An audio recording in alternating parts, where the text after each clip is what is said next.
ಶ್ರೀ ಸಾಯಿಬಾಬಾ ಜೀವನ ಚರಿತೆ. ಪ್ರಣಿಪಾತೇನ ಪರಿಪ್ರಶ್ನೇನ ಸೇವೆಯ ಉಪದೇಕ್ಷಂತಿ ತೇ ಜ್ಞಾನಂ ಜ್ಞಾನಿನಃ ತತ್ವದರ್ಶಿನಃ. ಭಾಗ 2, ಅಧ್ಯಾಯ 7. ಜಿ.ಎಸ್. ಖಾಪರ್ಡೆ. ಜಿ.ಎಸ್. ಖಾಪರ್ಡೆಯವರು ಸಾಮಾಜಿಕ ಮತ್ತು ರಾಜಕೀಯದಲ್ಲಿ ಗೌರವಾನ್ವಿತ ವ್ಯಕ್ತಿಯಾಗಿದ್ದರು. 1911-12ರಲ್ಲಿ ಸರ್ಕಾರದಿಂದ ಕಾನೂನು ಕ್ರಮ ಜರುಗಿಸಿದಾಗ ಬಾಬಾರವರು ಅವರನ್ನು ಕಾಪಾಡಿದರು. ಇದನ್ನು ಅವರು ಡೈರಿಯಲ್ಲಿ ಬರೆದಿದ್ದು ಸಾಯಿಲೀಲಾ ಮಾಸಪತ್ರಿಕೆಯಲ್ಲಿ ಪ್ರಕಟವಾಗಿದೆ. ದಿವಂಗತ ದಿವಾನ್ ಬಹದ್ದೂರ್ ಗಣೇಶ್ ಶ್ರೀಕೃಷ್ಣ ಖಾಪರ್ಡೆ ಅಮರಾವತಿ ನ್ಯಾಯವಾದಿ.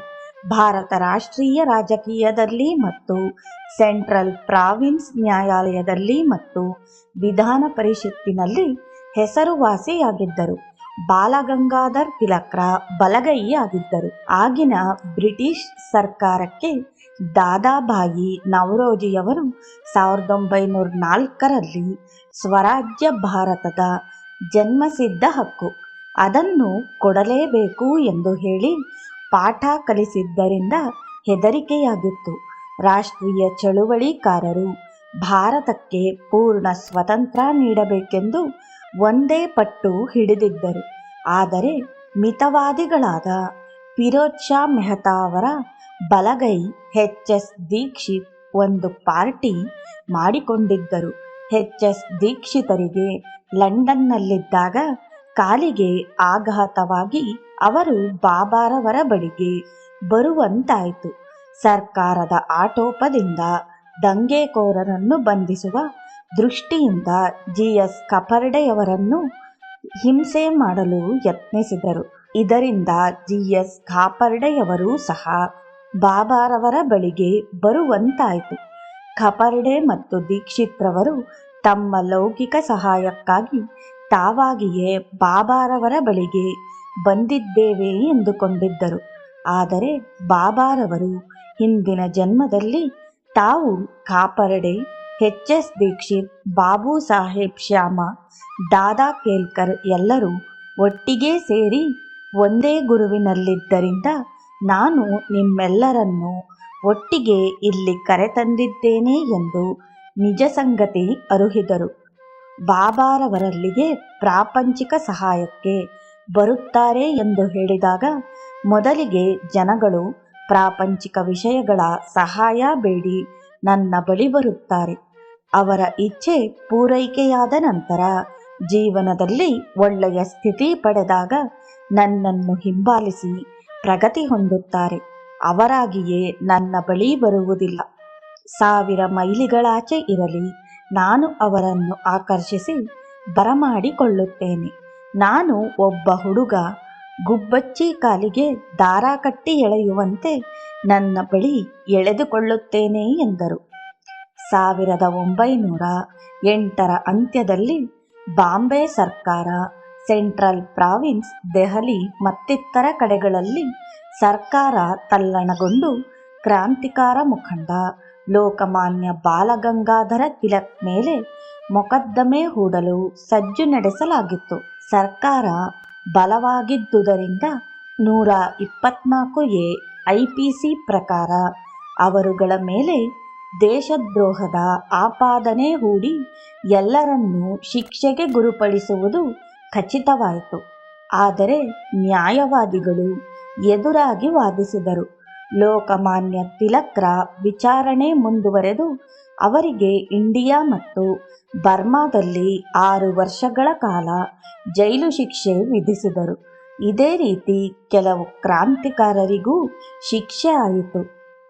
1910ರ ಡಿಸೆಂಬರ್ನಲ್ಲಿ ಅಮರಾವತಿ ನ್ಯಾಯವಾದಿ, ಕ್ರಾಂತಿಕಾರ ಬಣದ ಮುಖ್ಯಸ್ಥ ಜಿ.ಎಸ್. ಖಾಪರ್ಡೆಯವರೂ ಸಹ ಈ ರೀತಿ ತಮಗೂ ಆಗಬಹುದಾಗಿ ಆರೋಗ್ಯ ಕೆಟ್ಟು ಆದಾಯ ಕಮ್ಮಿಯಾಗುವ ಸ್ಥಿತಿ ಬಂದಿತು.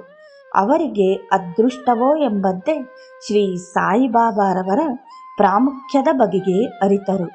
ಆದ್ದರಿಂದ ಅವರನ್ನು ಸಂದರ್ಶಿಸಲು ತಮ್ಮ ಲೌಕಿಕ ಮತ್ತು ಆಧ್ಯಾತ್ಮಿಕ ಉನ್ನತಿಗೆ ಸಹಾಯ ಪಡೆಯಬಹುದೆಂದುಕೊಂಡರು. ಅನೇಕ ಸರ್ಕಾರಿ ಅಧಿಕಾರಿಗಳು, ಮಮಲ್ತೆದಾರ, ಕಲೆಕ್ಟರ್, ನ್ಯಾಯಾಧೀಶರು, ಸಮಾಜದ ಗಣ್ಯ ಮುಖಂಡರೂ ಸಹ ಅವರ ಕಾಲಿಗೆ ಬೀಳುತ್ತಿದ್ದರು.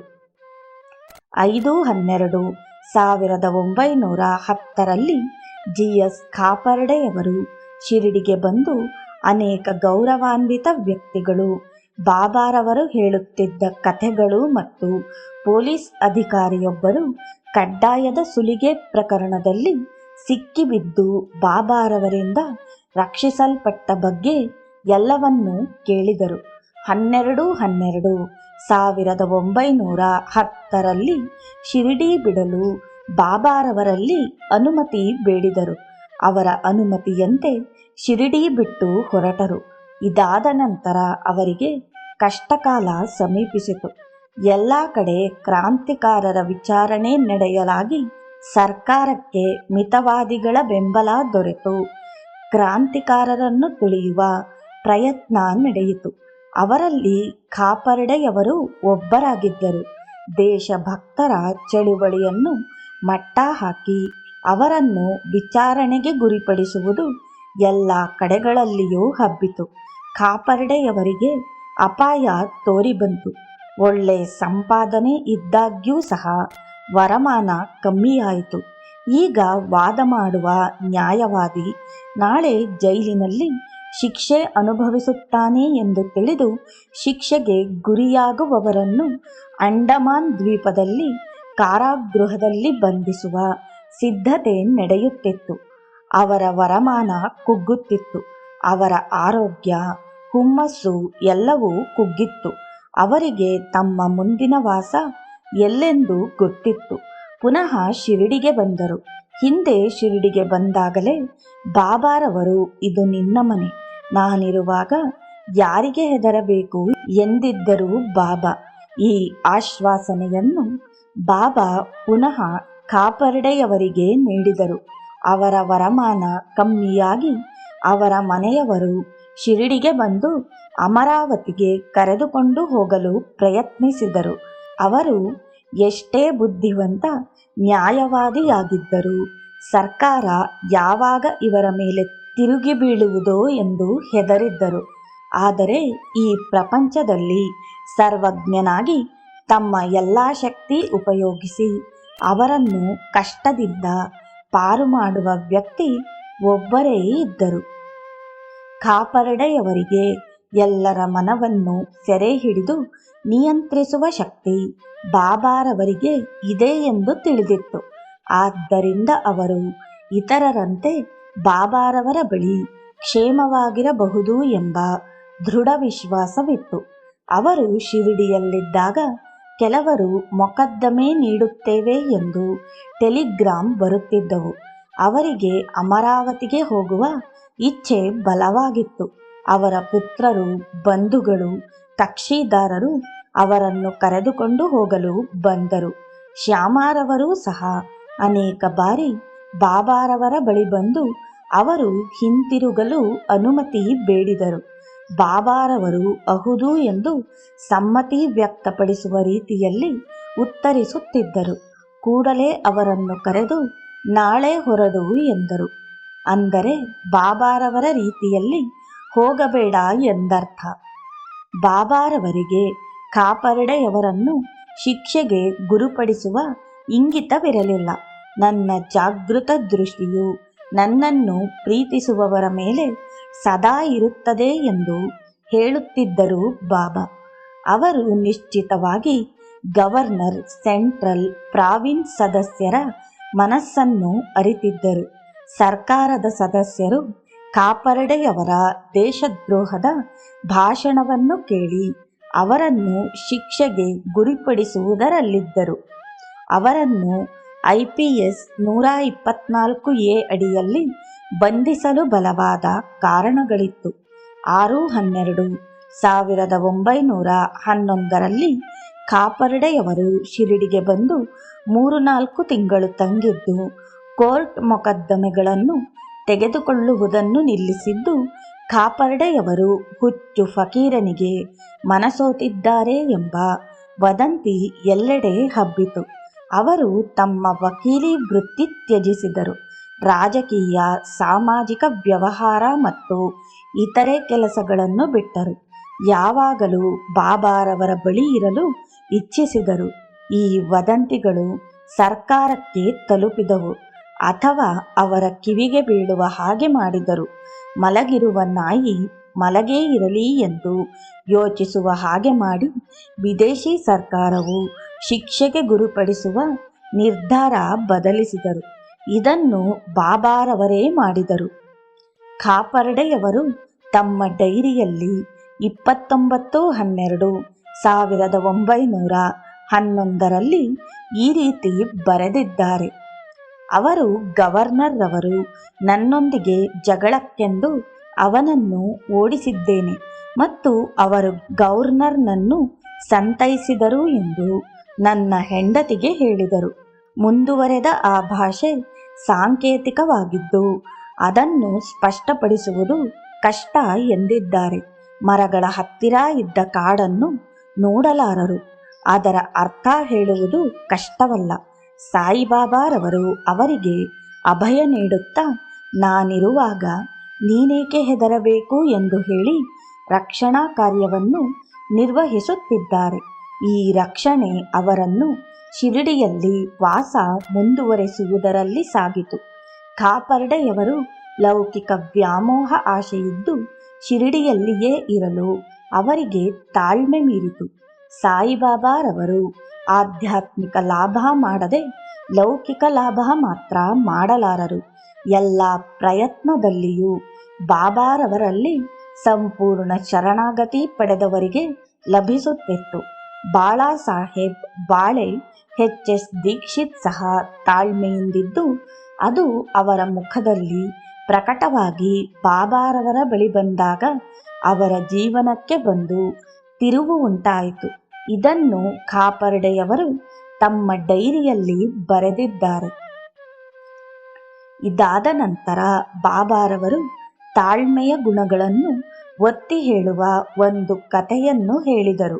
ಈ ಕಥೆಯನ್ನು ಕೇಳಿದ ಖಾಪರ್ಡೆಯವರು ಅದನ್ನು ಅಷ್ಟು ಗ್ರಹಿಸಲಿಲ್ಲ. ಬಾಬಾರವರು ಅವರ ಅಸಹನೆಯನ್ನು ಅರಿತು 1ನೇ ಜನವರಿಯಲ್ಲಿ ಅವರು ಎಲ್ಲರನ್ನೂ ಕಳುಹಿಸಿ ಖಾಪರ್ಡೆಯವರನ್ನು ಮಾತ್ರ ಅವರ ಬಳಿ ಇಟ್ಟುಕೊಂಡರು. ಆದರೆ ಮಾರನೇ ದಿನ ಅವರ ಪುತ್ರ ಅವರನ್ನು ಅಮರಾವತಿಗೆ ಕರೆದುಕೊಂಡು ಹೋಗಲು ಬಂದು, ವರಮಾನ ಕಮ್ಮಿಯಾಗಿದೆ, ಖರ್ಚು ಜಾಸ್ತಿಯಾಗುತ್ತಿದೆ ಎಂದು ಹೇಳಿದ. 3/1/1912 ಅವರ ಪುತ್ರ ಮತ್ತು ಗೋಪಾಲ್ರಾವ್ರವರು ಖಾಪರ್ಡೆಯವರಿಗೆ ಅನುಮತಿ ನೀಡಲು ಬಾಬಾರವರಲ್ಲಿ ಬೇಡಿದರು. ಮೊದಲಿಗೆ ಬಾಬಾರವರು ಅನುಮತಿ ನೀಡಿದರು, ಆದರೆ ಕೂಡಲೇ ನಿರಾಕರಿಸಿದರು. ಶ್ಯಾಮಾರವರೂ ಸಹ ಖಾಪರ್ಡೆ ಪರವಾಗಿ ಬಾಬಾರವರಲ್ಲಿ ವಿನಂತಿಸಿದರು. ಬಾಬಾರವರು ಖಾಪರ್ಡೆಯವರಿಗೆ 2 ಮನೆ ಇದೆ, ಒಂದು ಶಿರಡಿ, ಇನ್ನೊಂದು ಅಮರಾವತಿ. ಅವನು ಎಲ್ಲಿ ಬಯಸುತ್ತಾನೆಯೋ ಅಲ್ಲಿ ಇರಬಹುದು ಎಂದರು. ಅಲ್ಲಿಗೆ ಈ ವಿಷಯ ಮುಗಿಯಿತು. ಕೆಲವು ಸಮಯದ ನಂತರ ಶ್ಯಾಮಾರವರು ಬಾಬಾರವರನ್ನು ಪುನಃ ಕೇಳಿದಾಗ ಬಾಬಾರವರು ಈಗಿನ ಸ್ಥಿತಿಗಳು ಖಾಪರ್ಡೆಯವರಿಗೆ ಅಮರಾವತಿಗೆ ಹೋಗಲು ಸರಿಯಾಗಿಲ್ಲ ಎಂದರು. ಖಾಪರ್ಡೆಯವರು ಭೌತಿಕ ಪ್ರಪಂಚದಲ್ಲಿಯೇ ಮಗ್ನರಾಗಿದ್ದರು. ಬಾಬಾರವರು ಅವರಿಗೆ ಶಿರಡಿಯಲ್ಲಿ ಇದ್ದು ಕಾನೂನು ಕ್ರಮ ತಪ್ಪಿಸಿಕೊಳ್ಳುವುದು, ವ್ಯಾಮೋಹರಹಿತವಾಗುವುದು ಎಂಬ 2 ಪ್ರಯೋಜನ ತಿಳಿಸಿದರು. ದುರದೃಷ್ಟವಶಾತ್ ಖಾಪರ್ಡೆಯವರು ಪ್ರತಿದಿನ ಭಜನೆ, ಪ್ರಾರ್ಥನೆ, ಕೀರ್ತನೆ, ಪುರಾಣ ಇತ್ಯಾದಿಗಳನ್ನು ಮಾಡುತ್ತಿದ್ದಾಗ್ಯೂ ಸಹ ಪ್ರಾಪಂಚಿಕ ವ್ಯಾಮೋಹವು ಬಹಳವಾಗಿದ್ದು ಸಾಕಷ್ಟು ಪ್ರಯೋಜನ ಬಾಬಾರವರಿಂದ ಪಡೆಯಲಾಗಲಿಲ್ಲ. ಬಾಬಾರವರ ಸಖ್ಯವೇ ಒಂದು ತರಹ ಉನ್ನತ ವ್ಯಾಸಂಗ. ಮರಾಠದವರ ಅಭಿಪ್ರಾಯದ ಪ್ರಕಾರ ಸಾಧು ಸಂತರಲ್ಲಿ ಇರೋಣ. ಅವರು ಉಪದೇಶ ನೀಡದಿದ್ದರೆ ಅವರು ಏನು ಮಾಡುತ್ತಿದ್ದಾರೆ, ಏನು ಹೇಳುತ್ತಿದ್ದಾರೆ ಎಂಬುದನ್ನು ಗಮನಿಸೋಣ. ಇದೇ ಒಳ್ಳೆಯ ಉಪದೇಶ. ಎಚ್.ಎಸ್. ದೀಕ್ಷಿತರು ಬಾಬಾರವರ ಬಳಿ 6-7 ತಿಂಗಳುಗಳ ಕಾಲ ಇರುವ ಯೋಗ ಪಡೆದರು. ಅವರು ತಮ್ಮ ಬಗ್ಗೆ ಮತ್ತು ಇತರರ ಬಗ್ಗೆ ಬಾಬಾರವರು ಏನೇನು ಮಾಡಿದರು ಎಂದು ತಮ್ಮ ಡೈರಿಯಲ್ಲಿ ಬರೆದಿದ್ದಾರೆ. ಈ ವಿಷಯಗಳನ್ನು ಸಾಯಿಲೀಲಾ ಮಾಸಪತ್ರಿಕೆಯಲ್ಲಿ ಪ್ರಕಟಿಸಲಾಗಿದೆ. ಬಾಬಾರವರ ಬಗೆಗೆ ಅನೇಕ ಸಂಗತಿಗಳನ್ನು ಒಳಗೊಂಡಿರುತ್ತದೆ. ಕಾಪರ್ಡೆಯವರ ಮೇಲೆ ಕಾನೂನು ಕ್ರಮ ಜರುಗಿಸುವಿಕೆಯು ಪೂರ್ಣವಾಗಿ ನಿಂತು ಕೇವಲ 3.5 ತಿಂಗಳುಗಳಾಗಿತ್ತು. ಬಾಬಾರವರು ಸರ್ಕಾರದ ಅಧಿಕಾರಿಗಳ ಮನಸ್ಸಿನಲ್ಲಿ ಕಾಪರ್ಡೆಯವರ ಮೇಲೆ ಕಾನೂನು ಕ್ರಮ ಜರುಗಿಸುವುದನ್ನು ಕೈಬಿಡಲು ಆಗುವಂತೆ ಮಾಡಿದ್ದರು. ಇದನ್ನು ಸರ್ಕಾರದವರು ದಾಖಲೆ ಕೊಠಡಿಗೆ ಹಾಕಿದ ಮೇಲೆ ಬಾಬಾರವರು ಕಾಪರ್ಡೆಯವರಿಗೆ ಅಮರಾವತಿಗೆ ಹೋಗಲು ಒಪ್ಪಿಗೆ ನೀಡಿದರು. ಅವರು ಶಿರಡಿಯಲ್ಲಿದ್ದಷ್ಟು ದಿವಸ ಬಹಳ ಪ್ರಯೋಜನ ಪಡೆದರು. ಕಾಪರ್ಡೆಯವರು ಮರಾಠಿ ಮತ್ತು ಸಂಸ್ಕೃತದಲ್ಲಿ ಪಾರಂಗತರಾಗಿದ್ದರು. ಅವರು ಈ ಭಾಷೆಯ ಅನೇಕ ಧಾರ್ಮಿಕ ಗ್ರಂಥಗಳನ್ನು ಓದಿದರು. ದಿನಪತ್ರಿಕೆ ಓದಿ ಭಕ್ತರಲ್ಲಿ ಚರ್ಚೆ ಮಾಡುತ್ತಿದ್ದರು. ಪರಮ ಅಮೃತ ಮರಾಠಿಯ ಧಾರ್ಮಿಕ ಗ್ರಂಥ, ಪಂಚಾದಶಿ ಯೋಗ ವಾಸಿಷ್ಠ, ಏಕನಾಥ ಗ್ರಂಥ, ದಾಸಬೋಧ, ಬಾಬಾರವರ ಚಮತ್ಕಾರಗಳು, ಅವರ ಜೀವನದ ಬಗೆಗೆ ಉಪನ್ಯಾಸ ಮಾಡುತ್ತಿದ್ದರು. ಅದರಲ್ಲಿ ಉಪಾಸನಿ, ದಾದಾ ಕೇಲ್ಕರ್, ಬಾಬು ಸಾಹೇಬ್ ಜೋಗ್ ಮುಂತಾದವರುಗಳು ಭಾಗವಹಿಸುತ್ತಿದ್ದರು ಮತ್ತು ಆಗಾಗ್ಗೆ ಶ್ರೀಮತಿ ಕೌಜಲಗಿ, ಬಾಲಕೃಷ್ಣ ಉಪಾಸನೆ ಶಾಸ್ತ್ರಿ, ಎನ್.ವಿ. ಚಂದೋರ್ಕರ್, ಸಿ.ವಿ. ವೈದ್ಯ, ಬಿ.ವಿ. ದೇವ ಮತ್ತು ಮಂಕಾರ್ರವರುಗಳು ಬರುತ್ತಿದ್ದರು. ಇಲ್ಲಿನ ಭಾಷಣ, ಚರ್ಚೆ ಎಲ್ಲವೂ ಧಾರ್ಮಿಕ ವಿಷಯಗಳ ಬಗೆಗೆ ಇದ್ದು ಬಹಳ ಚೆನ್ನಾಗಿರುತ್ತಿತ್ತು. ಅವರು ಡೈರಿ ಇಡುತ್ತಿದ್ದರು. ಮುಂದಿನ ಆಧಾರಕ್ಕೆ ಮತ್ತು ಆಗಾಗ್ಗೆ ಅವನ್ನು ಸ್ಮರಿಸಿಕೊಳ್ಳಲು ಉಪಯೋಗವಾಯಿತು. ಕಾಪರ್ಡೆ ಡೈರಿ ಮತ್ತು ಎಚ್.ಎಸ್. ದೀಕ್ಷಿತರ ಡೈರಿ ಎರಡನ್ನೂ ಹೋಲಿಸಿದರೆ ಅವರಿಬ್ಬರಿಗೂ ಏನೇನು ವ್ಯತ್ಯಾಸವಿತ್ತು, ಸಮಾನತೆಯಿತ್ತು ಎಂದು ಕಂಡುಬರುತ್ತದೆ. ಎಚ್.ಎಸ್. ದೀಕ್ಷಿತರು ವಿದೇಶದಿಂದ ವಾಪಸಾದ ಪ್ರತಿಭಾನ್ವಿತ ವಕೀಲರು, ಎಂ.ಎಲ್.ಎ. ಕಾಂಗ್ರೆಸ್ ಕಾರ್ಯಕರ್ತ. ಇದೆಲ್ಲವನ್ನು 1912ರಲ್ಲಿ ತ್ಯಜಿಸಿ ಬಾಬಾರವರ ಹತ್ತಿರ ಬಂದು ವಾನಪ್ರಸ್ಥಾಶ್ರಮದಲ್ಲಿದ್ದು ಶಾಂತಿ ಮತ್ತು ಆಧ್ಯಾತ್ಮಿಕ ವಿಷಯಗಳಲ್ಲಿ ಪ್ರಗತಿ ಹೊಂದಿದರು. ಕಾಪರ್ಡೆಯವರೂ ಸಹ ಒಬ್ಬ ಒಳ್ಳೆಯ ರಾಜಕೀಯ ಮುಖಂಡ, ವಕೀಲ. ಇಂಗ್ಲೆಂಡಿನಿಂದ ವಾಪಸಾದ ಕಾಂಗ್ರೆಸ್ ಕಾರ್ಯಕರ್ತ ಶಿರಡಿಗೆ ಬಂದು ಅಲ್ಲಿ ತಂಗಿದರು. ಅವರು ಬಂದಿದ್ದು ಆಧ್ಯಾತ್ಮಿಕ ಬೆಳವಣಿಗೆಗಾಗಿಯೂ ಮೇಲಾಗಿ ಎಲ್ಲಕ್ಕಿಂತಲೂ ಸರ್ಕಾರದ ಹಿಡಿತದಿಂದ ತಪ್ಪಿಸಿಕೊಳ್ಳಲು ಬಂದಿದ್ದರು. ಕಾಪರ್ಡೆಯವರು ಧಾರ್ಮಿಕ ವಿಷಯಗಳಲ್ಲಿ ದೀಕ್ಷಿತರಿಗಿಂತ ಹೆಚ್ಚು ಪಾರಂಗತರಾಗಿದ್ದರು. ಅವರು ಭಕ್ತರ ಗುಂಪಿಗೆ ಶಿಕ್ಷಕರಾಗಿದ್ದರು. ಅಂದರೆ ಪಾರಮಾರ್ಥ, ಪಂಚಾದಶಿ, ಯೋಗ ವಾಸಿಷ್ಠ ಮೊದಲಾದ ವಿಷಯಗಳ ಬಗ್ಗೆ ಪಾಠ ಹೇಳುತ್ತಿದ್ದರು. ಉಪಾಸಿನಿಯವರು ಕಾಪರ್ಡೆಯವರು ನನಗೆ ಗುರು ಎಂದು ಹೇಳಿದರು. ಆದರೆ ಎಚ್.ಎಸ್. ದೀಕ್ಷಿತರಿಗೂ ಶಾಂತಿಯುತವಾಗಿ ಬಾಬಾರವರ ಆಧ್ಯಾತ್ಮಿಕ ಪಾಠ ದೀಕ್ಷಿತರಿಗೆ ಚೆನ್ನಾಗಿ ಹಿಡಿಸಿ ಅವರ ಶ್ರೇಷ್ಠ ಶಿಷ್ಯರಾಗಿದ್ದರು.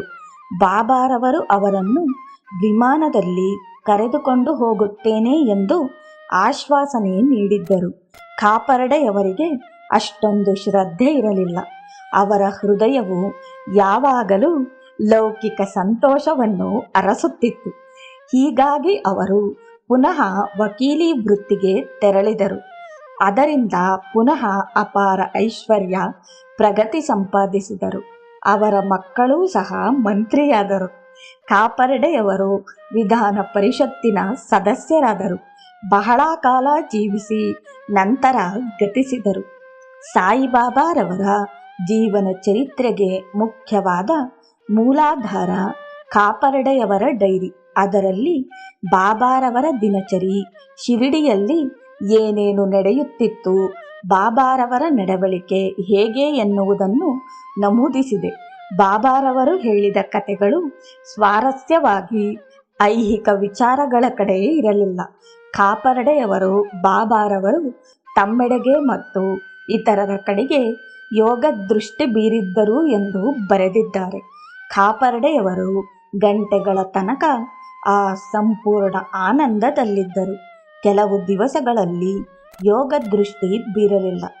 ಈ ಯೋಗ ದೃಷ್ಟಿಯು ಕಾಪರ್ಡೆಯವರನ್ನು ಐಹಿಕ ಸುಖಗಳಿಂದ ದೂರವಾಗಿ ಬಾಹ್ಯ ಸಂಬಂಧ ಕಡಿದುಕೊಂಡ ಅವರನ್ನು ಶರಣಾಗತರಾಗಿ ಮಾಡಬೇಕೆಂಬುದೇ ಅವರ ಇಚ್ಛೆಯಾಗಿತ್ತು. ಅಂದರೆ ಆತ್ಮನಿಷ್ಠ ಕಾಪರ್ಡೆಯವರು ಪ್ರತಿದಿನ ಬೆಳಿಗ್ಗೆ ಆರತಿಯಲ್ಲಿ ಹಾಜರಿದ್ದು ತಮ್ಮ ತೊಂದರೆಗಳಿಂದ ದೂರವಾಗಿರಬಹುದೆಂದು ಪ್ರಯತ್ನಪಟ್ಟರು ಎಂದು ನಾವು ಊಹಿಸಬಹುದು. ಈ ಪ್ರಾರ್ಥನೆಗಳು ಸಾಮಾನ್ಯವಾಗಿ ಪ್ರಾತಃ ಸ್ಮರಣವಾಗಿ ಬಾಬಾರವರಿಗೆ ವಿಶೇಷವಾಗಿ ಮಾಡಿದ ಪ್ರಾರ್ಥನೆ ಆಗಿರಲಿಲ್ಲ. ಅವರು ಬಾಬಾರವರಿಗೆ ಎಲ್ಲದರ ಅರಿವೂ ಇದೆ, ಏನನ್ನಾದರೂ ಮಾಡಬಲ್ಲರು ಎಂದು ನಂಬಿದ್ದು ಶಿರಡಿಯಲ್ಲಿರುವ ತನಕ ಎಲ್ಲಿಂದಲೂ ಏನೂ ತೊಂದರೆ ಬರುವುದಿಲ್ಲವೆಂದು ತಿಳಿದಿದ್ದರು.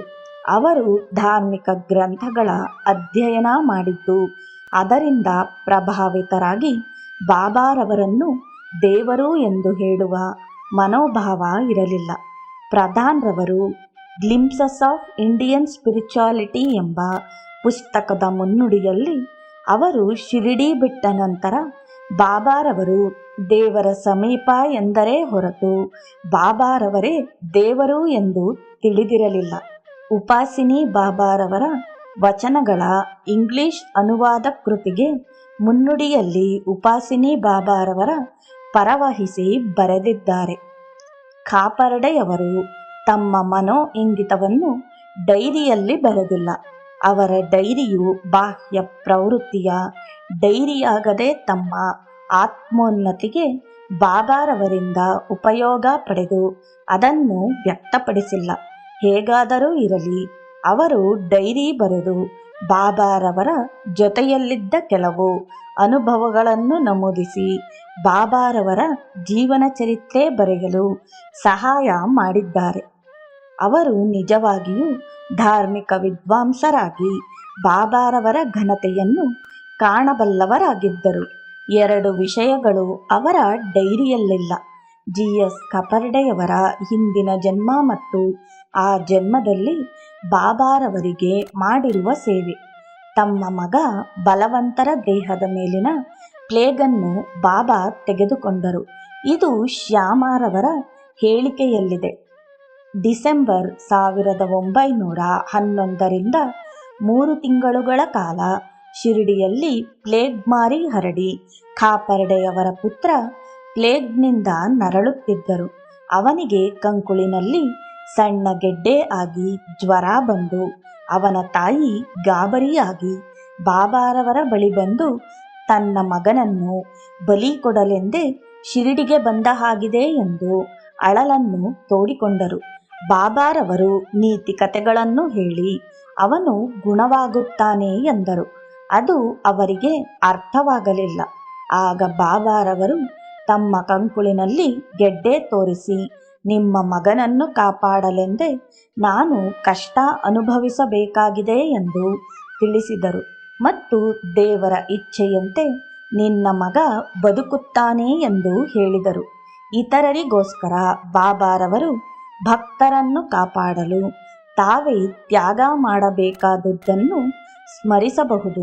ಶ್ರೀಮತಿ ತಾರಾಬಾಯಿ ಸದಾಶಿವ ಕಾಕರ್ಡ್ ಬಹಳ ದಿವಸಗಳಿಂದ ಕಣ್ಣಿನ ರೋಗದಿಂದ ನರಳುತ್ತಿದ್ದು ಯಾವ ವೈದ್ಯರಿಂದಲೂ ಗುಣಪಡಿಸಲಾಗದೆ ಬಾಬಾರವರ ಬಳಿ ಬಂದು ಕುಳಿತರು.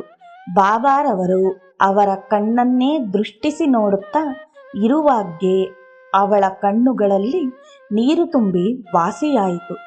ಆಗ ಬಾಬಾರವರ ಕಣ್ಣುಗಳಲ್ಲಿ ಅದು ಧಾರಾಕಾರವಾಗಿ ಹರಿಯಿತು. ಅವರ ಕಣ್ಣು ರೋಗ ಪೂರ್ತಿ ವಾಸಿಯಾಗಿ ವೈದ್ಯರು ಗುಣಪಡಿಸಲಾಗದಂತಹ ರೋಗವನ್ನು ಕ್ಷಣ ಮಾತ್ರದಲ್ಲಿ ಬಾಬಾ ವಾಸಿ ಮಾಡಿದರು. ಅದನ್ನು ಕಂಡು ಆಶ್ಚರ್ಯಚಕಿತರಾದರು. ಇದೇ ರೀತಿ ನಾರ್ವೇಕರ್ ಎಂಬುವರು ಜ್ವರದಿಂದ ನರಳುತ್ತಿದ್ದ ತನ್ನ ಪುತ್ರನನ್ನು 500 ರೂಪಾಯಿ ಸಹಿತ ಬಾಬಾರವರ ಬಳಿ ಕಳುಹಿಸಿದ. ಬಾಬಾರವರು ಆ ಹಣ ತೆಗೆದುಕೊಳ್ಳುತ್ತಿದ್ದಂತೆಯೇ ಅವರ ಕೈಕಾಲುಗಳು ನಡುಗ ಹತ್ತಿದವು.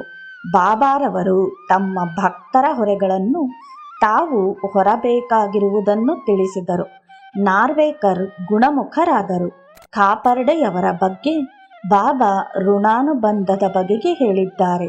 ಮುಖ್ಯವಾಗಿ ಶ್ರೀಮತಿ ಕಾಪರ್ಡೆಯವರ ಋಣಾನುಬಂಧದ ವಿಷಯ. ಒಂದು ದಿನ ಅನೇಕರು ನೈವೇದ್ಯ ತಂದರು.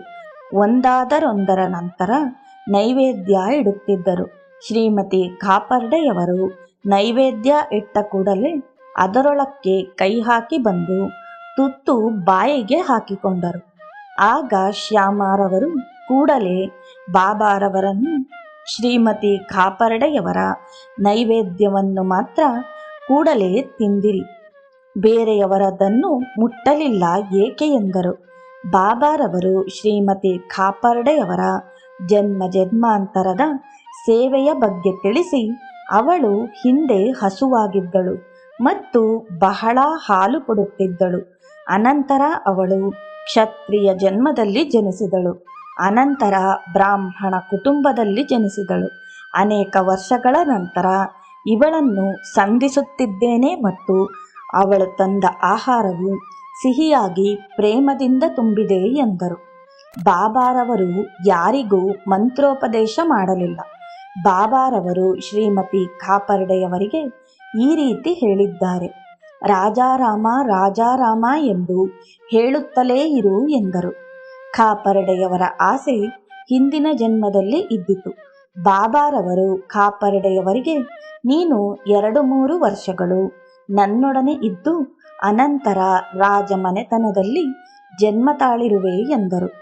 ಕಾಪರ್ಡೆಯವರಿಗೆ ಬಾಬಾರವರ ಅನುಗ್ರಹ ಕೇವಲ ಲೌಕಿಕ ವಿಚಾರಗಳ ಕಡೆ ಇದ್ದು, ಶ್ರೀಮತಿ ಕಾಪರ್ಡೆಯವರ ಪ್ರಗತಿ ಮೇಲಿನಿಂದ ಮೇಲಕ್ಕೆ ಸಾಗುತ್ತಾ ಅನಂತರ ರಾಮ ಉಪದೇಶ ಹೇಳಿದರು. ಆದಾಗ್ಯೂ ಕಾಪರ್ಡೆಯವರು ಇವುಗಳನ್ನು ಡೈರಿಯಲ್ಲಿ ನಮೂದಿಸಿಲ್ಲ. ಮೊದಲನೆಯದಾಗಿ ಕಾಪರ್ಡೆಯವರ ಡೈರಿ ವಿಚಾರವಾಗಿ ಸಾಯಿಲೀಲಾ ಮಾಸಪತ್ರಿಕೆ ಸಂಚಿಕೆ 6 ಮತ್ತು 7 ಅಚ್ಚಾಗಿರುವ ವಿಷಯಗಳನ್ನು ಗಮನಿಸಿದರೆ ಪುಟಗಳನ್ನು ಸುಮ್ಮನೆ ತಿರುವಿ ಹಾಕುವ ಹಾಗೆ ಇದೆ. ಆದರೆ ಅಲ್ಲಲ್ಲಿ ಬಾಬಾರವರ ವಿಚಾರ, ಕೆಲವು ಸಂಗತಿಗಳು ಉಲ್ಲೇಖವಾಗಿದ್ದು ಚಿನ್ನದ ಹಾಗೆ ಹೊಳೆಯುತ್ತದೆ. ಆದರೆ ಮೂಲ ಅದುರು ಬೆಲೆ ಬಾಳುವುದಾಗಿಯೂ ನಿಜವಾದ ಲೋಹ ಸಿಗುವ ತನಕ ಯಾವುದನ್ನು ಬಿಸಾಕುವ ಹಾಗಿಲ್ಲ. ಇಲ್ಲಿಯೂ ಅದೇ ತರಹ ಒಳ್ಳೆಯ ವಿಚಾರಗಳೂ ಇವೆ. ಸಾಯಿಯವರ ಚಿಂತನೆಯಲ್ಲಿರುವವರಿಗೆ ಸಾಯಿಯ ವಿಚಾರ ಯಾವುದಿದ್ದರೂ ಅದು ಮುಖ್ಯ. ಚಿಕ್ಕ ಪುಟ್ಟ ವಿಚಾರಗಳಾದ ಬಾಬಾ ಹೇಗೆ ನಡೆಯುತ್ತಿದ್ದರು, ಅವರು ಯಾರನ್ನು ಸಂಧಿಸಿದರು, ಕೆಲವರಿಗೆ ಹಿತವಾಗಿದೆ, ಕೆಲವರಿಗೆ ಅಷ್ಟು ಹಿತಕರವಾಗಿ ಕಾಣುವುದಿಲ್ಲ. ಚರಿತ್ರೆ ಬರೆಯುವವನಿಗೆ ಇಲ್ಲಿರುವ ವಿಚಾರಗಳನ್ನು ಸೂಕ್ಷ್ಮವಾಗಿ ವಿಚಾರ ಮಾಡಿ ಅದನ್ನು ಜೀವನ ಚರಿತ್ರೆ ಬರೆಯಬಹುದಾಗಿದೆ. ಈ ನಿಟ್ಟಿನಲ್ಲಿ ಈ ಡೈರಿಯಲ್ಲಿರುವ ವಿಚಾರಗಳು ಬಹಳ ಮುಖ್ಯ. ನಿಖರವಾದ ತಾರೀಖು ಮತ್ತು ವಿಷಯಗಳ ಬಗೆಗೆ ಅದು ಮುಖ್ಯವಾಗಿ ಮಹತ್ತರವಾಗಿವೆ. ಇಲ್ಲಿ ಒಂದು ವಿಷಯ ಪ್ರಸ್ತಾಪಿಸೋಣ.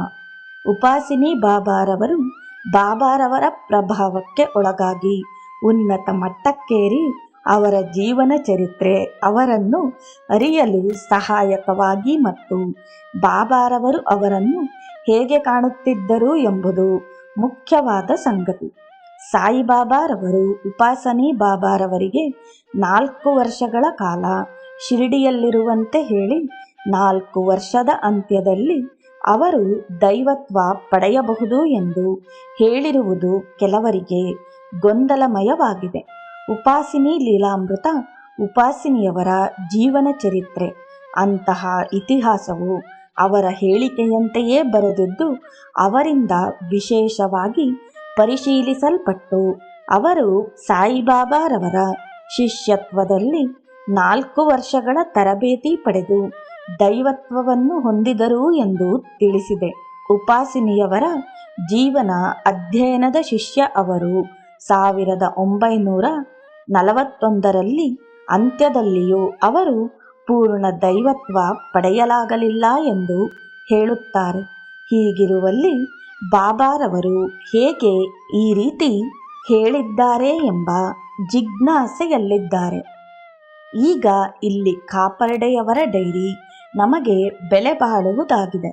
ಉಪಾಸಿನಿಯವರು ಯಾವ ತಾರೀಕಿನಲ್ಲಿ ಬಾಬಾರವರ ಬಳಿ ಬಂದರು, ಯಾವಾಗ ಅವರನ್ನು ಬಿಟ್ಟು ತೆರಳಿದರು ಎಂಬುದು ಖಚಿತವಾಗಿ ತಿಳಿದಿರಲಿಲ್ಲ. ಅವರು ಸುಮ್ಮನೆ 4 ವರ್ಷಗಳು ಶಿರಡಿಯಲ್ಲಿದ್ದರು ಎಂದು ಜೀವನ ಚರಿತ್ರೆಕಾರನಾಗಿ ಹೇಳಿ ಬರೆಸಿದ್ದಾರೆ. ಮತ್ತು ಚರಿತ್ರೆಕಾರ ಬಾಬಾರವರು ಹೇಳಿದ್ದಂತೆಂದು ಬರೆದಿದ್ದಾನೆ. ಕಾಪರ್ಡೆ ಡೈರಿ ಪ್ರಕಾರ ಉಪಾಸಿನಿಯವರು ಡಿಸೆಂಬರ್ 1910ರಲ್ಲಿ ಶಿರಡಿಯಲ್ಲಿರಲಿಲ್ಲ. ಆದ್ದರಿಂದ ಅವರು ಆಗ ಶಿರಡಿಗೆ ಬರಲಿಲ್ಲ. ಪುನಃ 8/12/1911ರಲ್ಲಿ ಸಹ ಉಪಾಸಿನಿಯವರು ಹಿಂದಿನ ವರ್ಷ ಶಿರಡಿಯಲ್ಲಿರಲಿಲ್ಲ ಎಂದು ತಿಳಿಸಿದ್ದಾರೆ. ಅಂದರೆ ಅವರು 1911ರಲ್ಲಿ ಶಿರಡಿಗೆ ಬಂದು ಖಂಡೋಬಾ ದೇವಸ್ಥಾನದಲ್ಲಿದ್ದರು ಎಂದು ಡೈರಿಯಲ್ಲಿ ನಮೂದಿಸಿದ್ದಾರೆ. ಅವರು ಶಿರಡಿಯಿಂದ ನಿರ್ಗಮನದ ಬಗೆಗೆ 1914ರಲ್ಲಿಯೇ ಶಿರಡಿ ಬಿಟ್ಟು ತೆರಳಿದರು ಎಂದು ತಿಳಿಸಲಾಗಿದೆ. ಆದ್ದರಿಂದ ನಾವು ಉಪಾಸಿನಿಯವರು 4 ವರ್ಷಗಳ ಕಾಲ ಶಿರಡಿಯಲ್ಲಿರಲಿಲ್ಲ. ಅವರು ಶಿರಡಿಯಲ್ಲಿದ್ದುದು ಕೇವಲ 3 ವರ್ಷಗಳು ಮಾತ್ರ. ಆದ್ದರಿಂದ ಅವರು ಸ್ವಲ್ಪ ದೈವತ್ವ ಪಡೆದರೂ ಸಹ ಸಾಯಿಬಾಬಾರವರ ಇಚ್ಛೆಯಂತೆ ಪೂರ್ಣ ದೈವಿಕ ಶಕ್ತಿ ಪಡೆಯಲಿಲ್ಲ. ಆದ್ದರಿಂದ ಇಲ್ಲಿ ನಾವು ಕಾಪರ್ಡೆ ಡೈರಿ ಆಧಾರದಿಂದ ಇದನ್ನು ರುಜುವಾತು ಮಾಡಿರುತ್ತೇವೆ. ಇಲ್ಲಿ ಇತಿಹಾಸ ಅಥವಾ ಚರಿತ್ರೆ ಅಷ್ಟು ಮುಖ್ಯವಲ್ಲ. ಉಪಾಸಿನಿಯವರಿಗಾಗಲಿ ಬಾಬಾರವರಿಗಾಗಲಿ ಕಾಲಗಣನೆಯ ಅಗತ್ಯವಿರಲಿಲ್ಲ. ಉಪಾಸಿನಿಯವರು ಈ ತರಹ ಕಾಲಗಣನೆಯ ಪರಿಶೋಧನೆಯನ್ನು ಅನುಮೋದಿಸಿರಲಿಲ್ಲ. ಆದರೂ ಬಾಬಾರವರ ಭಕ್ತರು ಇದನ್ನು ತಿಳಿಯಲು ಉತ್ಸುಕರಾಗಿದ್ದಾರೆ. ನದಿ ಮೂಲ ಋಷಿ ಮೂಲ ವಿಚಾರ್ಯಂ ವಂದಾಚನ, ಅಂದರೆ ಪುಣ್ಯವಾದ ನದಿಗಳ ಮೂಲ ಋಷಿಗಳ ಮೂಲವನ್ನು ಹುಡುಕಬಾರದು. ಏಕೆಂದರೆ ಅವುಗಳ ಮೂಲ ಹುಡುಕಿ ಅವುಗಳ ನ್ಯೂನ್ಯತೆಗಳನ್ನು ಕಂಡರೆ ಅವುಗಳಲ್ಲಿ ಶ್ರದ್ಧೆ ಕಮ್ಮಿಯಾಗುವುದು ಎಂದು ಅನೇಕರ ನಂಬಿಕೆ. ಗೋದಾವರಿಯನ್ನು ಉದಾಹರಣೆಗೆ ತೆಗೆದುಕೊಳ್ಳೋಣ. ಇದು ದೊಡ್ಡ ನದಿ. ಎಲ್ಲರೂ ಇದನ್ನು ಗಂಗಾ ನದಿ ಎಂದು ಗೌರವಿಸುತ್ತಾರೆ. ಇದರ ಉಗಮ ಸ್ಥಾನವಾದ ತ್ರಯಂಬಕವನ್ನು ನೋಡಿದರೆ ಅಲ್ಲಿ ಇದು ಒಂದು ಸಣ್ಣ ಚಿಲುಮೆಯಿಂದ ಉಗಮವಾಗಿ ಸಣ್ಣಗಿದ್ದು ಅದು ಮುಂದೆ ಬೃಹತ್ ಪ್ರಮಾಣದಲ್ಲಿ ಹರಿದು ಅನೇಕರಿಂದ ಪೂಜಿಸಲ್ಪಟ್ಟಿದ್ದರೂ ಅದರಲ್ಲಿ ಏನೂ ವಿಶಿಷ್ಟತೆ ಹಿರಿಮೆಯಿಲ್ಲ ಎಂದು ತೋರುತ್ತದೆ. ಈ ರೀತಿ ಮೂಲವನ್ನು ನೋಡಿದವರಿಗೆ ಅದರಲ್ಲಿ ಶ್ರದ್ಧೆ ಬರುವುದಿಲ್ಲ. ಇದೇ ರೀತಿ ಪಾಲರ್, ಕಾವೇರಿ ಮುಂತಾದವೂ ಸಹ ಬಹಳ ಅಲ್ಪವಾಗಿ ಕಂಡರೂ ಅವುಗಳ ಉಗಮವನ್ನು ನೋಡಲು ಉತ್ಸಾಹ ಬರುವುದಿಲ್ಲ. ಇನ್ನು ಶ್ರೇಷ್ಠ ಋಷಿಗಳಾದ ನಾರದ, ವ್ಯಾಸರ ಮೂಲ ಅಷ್ಟು ಚೆನ್ನಾಗಿಲ್ಲ. ವ್ಯಾಸರು ಪರಾಶರನು ಬೆಸ್ತರ ಸ್ತ್ರೀಯ ಸಂಬಂಧದಿಂದ ಜನಿಸಿದ. ಪರಾಶರ ಒಂದು ನದಿಯ ದಡಕ್ಕೆ ಹೋದ. ಅಲ್ಲಿ ಬೆಸ್ತರ ಸ್ತ್ರೀಯನ್ನು ನೋಡಿದ ಗಳಿಗೆ ಅವಳ ಸಂಬಂಧ ಬೆಳೆಸಿದ. ವ್ಯಾಸರು ಜನಿಸಿದರು. ವ್ಯಾಸರ ಮತದ ಬಗ್ಗೆ ಪ್ರಶ್ನಿಸಿದರು. ಅವರ ಬೃಹತ್ ಕಾರ್ಯವನ್ನು ಗಮನಿಸಿದರೆ ಅವರ ಮೂಲ ವಿಚಾರಿಸಲು ಮನಸ್ಸು ಬಾರದು. ನಾರದನ ಬಗೆಗೆ ಹೇಳುವುದಾದರೆ ಭಾಗವತದ ಪ್ರಕಾರ ಅವರು ತಮ್ಮ ಸ್ವಪ್ರಯತ್ನದಿಂದ ಉದಾತ್ತ ಜೀವನ ನಡೆಸಿ ಭಗವತ್ ಸಾಕ್ಷಾತ್ಕಾರ ನಿರಂತರವಾಗಿರಬೇಕೆಂದು ಬಯಸಿದಾಗ ಅದು ಈ ಜನ್ಮದಲ್ಲಿ ಸಾಧ್ಯವಿಲ್ಲದ ಮಾತು. ಏಕೆಂದರೆ ಅವರ ಜನ್ಮ ಕೀಳು ಜನ್ಮವಾಗಿತ್ತು. ಆದ್ದರಿಂದ ಅವರು ಇನ್ನೊಂದು ಜನ್ಮ ಪಡೆದು ಅನಂತರ ಭಗವತ್ ಸಾಕ್ಷಾತ್ಕಾರ ಪಡೆಯಬಹುದು ಎಂದು ತಿಳಿಸಿದರು. ಈ ರೀತಿ ನಾವು ಮೂಲವನ್ನು ಅರಸಿದರೆ ನಾರದರ ಶಕ್ತಿ ಪ್ರಾಮುಖ್ಯತೆಯನ್ನು ಕಳೆದುಕೊಳ್ಳುತ್ತದೆ. ಆದರೆ ನಮಗೆ ತಿಳಿದಿರುವ ಮಟ್ಟಿಗೆ ಉಪಾಸಿನಿಯವರ ಜನ್ಮ ಕೀಳಾಗಿರಲಿಲ್ಲ ಮತ್ತು ಬಾಬಾ ಅವರ ಜನ್ಮದ ಬಗ್ಗೆ ಏನೂ ತಿಳಿದೇ ಇಲ್ಲ. ಬಾಬಾರವರು ಸಹ ಅದನ್ನು ತಿಳಿಸದೆ ಹಾಗೆ ಇದ್ದುಬಿಟ್ಟರು, ಏಕೆಂದರೆ ಅದರ ಅಗತ್ಯ ಕಂಡುಬರಲಿಲ್ಲ. ಆದ್ದರಿಂದ ಇವುಗಳ ಬಗೆಗೆ ವಿಶ್ಲೇಷಣೆ ಅಷ್ಟು ಅಗತ್ಯವಿಲ್ಲ. ಉಪಾಸಿನಿಯವರು ಮತ್ತು ಬಾಬಾರವರೇ ಸ್ವತಃ ಇದನ್ನು ನಮೂದಿಸಲಿಲ್ಲ. ಆದರೆ ನವೀನ ಜನತೆಗೆ ಈ ಚಾರಿತ್ರಿಕ ಪರಿಶೋಧನೆಯ ಅವಶ್ಯಕವಾಗಿ ವಿದ್ಯಾವಂತರು ಅದನ್ನು ತಿಳಿಯಲು ಉತ್ಸುಕರಾಗಿದ್ದು ಎಲ್ಲವನ್ನೂ ಕ್ರಮಬದ್ಧವಾಗಿ ಜೋಡಿಸಲು ಪ್ರಯತ್ನ ಪಡುವ ಇಚ್ಛೆಯುಳ್ಳವರಾಗಿರುತ್ತಾರೆ. ಈಗ ಸಾಯಿಬಾಬಾರವರ ಸಂಗತಿ ತೆಗೆದುಕೊಂಡರೆ ಶ್ರೀ ಸಾಯಿ ಸಚ್ಚರಿತ್ರೆಯಲ್ಲಿ ಒಂದು ಸರಿಯಾದ ಜೋಡಣೆ ಇಲ್ಲದಾಗಿ ಬಾಬಾರವರ ಜೀವನ ಘಟನೆಗಳನ್ನು ಮತ್ತು ವಚನಗಳನ್ನು ಹೇಗೆಂದರೆ ಹಾಗೆ ಬರೆಯಲಾಗಿದೆ. ಆದ್ದರಿಂದ ಕೆಲವರಿಗೆ ಇದು ಸಮಂಜಸವೆನಿಸಲಿಲ್ಲ. ನಮಗೆ ಎಲ್ಲೆಲ್ಲಿಯೂ ಸರಿಯಾದ ರತ್ನಗಳು ದೊರಕುತ್ತದೆ, ಆದರೆ ವಜ್ರವನ್ನು ಮಾತ್ರ ಸರಿಯಾದ ರೀತಿಯಲ್ಲಿ ಜೋಡಿಸಿ ಒಂದು ಕಂಠಹಾರ ಮಾಡಿದರೆ ಅದು ಹೇಗೆ ಅಂದವಾಗಿರುತ್ತದೆ ಎಂದು ಎಲ್ಲರ ಅನಿಸಿಕೆ. ಆದ್ದರಿಂದ ನಾವು ಚಾರಿತ್ರ್ಯದ ಮೂಲಕೃತಿಯನ್ನು ಪರಿಗಣಿಸುವ ಹಾಗಿಲ್ಲ. ಕಾಪರ್ಡೆಯವರು ತಮ್ಮ ಡೈರಿಯನ್ನು ಮನೆಯಲ್ಲಿ ಮನೋಸಂಬಂಧದ ವಿಷಯಗಳನ್ನು ಬರೆಯುತ್ತಾ ಹೋದರು. ತಾವು ಯಾವಾಗ ಏನೇನು ಮಾಡಿದೆ, ಯಾರನ್ನು ಸಂಧಿಸಿದೆ, ಅವರೊಡನೆ ನಡೆಸಿದ ಸಂಭಾಷಣೆಗಳೇನು ಎಂಬುದನ್ನು ಮುಂದೆ ಜ್ಞಾಪಿಸಿಕೊಳ್ಳಲೆಂದೇ ಬರೆಯುತ್ತಿದ್ದರು. ಅವರ ಡೈರಿ ಮನೋವಿಜ್ಞಾನ ವಿಶ್ಲೇಷಣಾ ಆದರೂ ಡೈರಿಯು ಮುಖ್ಯವಾದ ವಿಷಯಗಳನ್ನು ಹೊಂದಿದ್ದು ತಮ್ಮದೇ ಆದ ನಡವಳಿಕೆಗಳನ್ನು ತಿಳಿದುಕೊಳ್ಳಲು ಸಹಾಯವಾಗಲೆಂದು ಬರೆದಿರುವ ಹಾಗಿತ್ತು. ಡೈರಿಯಲ್ಲಿ ಅವರು 1910 ಮತ್ತು 1911 ಬಾಬಾರವರನ್ನು ಏಕೆ ಸಂಧಿಸಿದರು ಎಂಬುದರ ಬಗ್ಗೆ ಬರೆದಿಲ್ಲ. ಆದ್ದರಿಂದ ನಾವು ಈಚೆಗೆ ಪರಿಶೋಧನೆ ಮಾಡಿ ಯಾವ ಕಾರಣಕ್ಕೆ ಅವರು ಶಿರಡಿಗೆ ಬಂದರು ಎಂದು ತಿಳಿಯಬೇಕಾಗಿದೆ. ಸಾಯಿಬಾಬಾರವರು ಶ್ರೇಷ್ಠ ಧಾರ್ಮಿಕ ವ್ಯಕ್ತಿ. ಆದ್ದರಿಂದ ಎಲ್ಲರೂ ಕಾಪರ್ಡೆಯವರು ಬಾಬಾರವರ ಬಳಿಗೆ ಪುಣ್ಯ ಪಡೆಯಲೆಂದೇ ಬಂದರು ಎಂದು ತಿಳಿದಿದ್ದಾರೆ. ಆದರೆ ಅದು ಹಾಗಲ್ಲ. 2 ಸಾರಿ ಬಂದಾಗಲೂ ಅವರು ರಾಜಕೀಯ ಚಟುವಟಿಕೆಗಳಲ್ಲಿ ಭಾಗವಹಿಸಿದ್ದು ಬ್ರಿಟಿಷ್ ಸರ್ಕಾರದವರು ದೇಶಭಕ್ತರನ್ನು ವಿಚಾರಣೆಗೆ ಗುರಿಪಡಿಸಿರುವುದಾಗಿ ತಿಳಿದು ಅದರಿಂದ ಪಾರಾಗಲು ಬಾಬಾರವರ ಹತ್ತಿರ ಬಂದರು. ಕಾಪರ್ಡೆಯವರು 90 ದಿನಗಳ ಕಾಲ ಶಿರಡಿಯಲ್ಲಿ ತಂಗಿದ್ದು ಆಗಿನ ಕೆಲವು ಘಟನೆಗಳು ಅವರ ಬಾಬಾರವರ ಬಳಿಗೆ ಬಂದ ಕಾರಣ ತಿಳಿಸುತ್ತದೆ. ಬಾಬಾರವರು ಸ್ಥಿತಿಗತಿಗಳು ಚೆನ್ನಾಗಿಲ್ಲವೆಂದು ಅವರನ್ನು ಅಮರಾವತಿಗೆ ಹೋಗಲು ಬಿಡಲಿಲ್ಲ.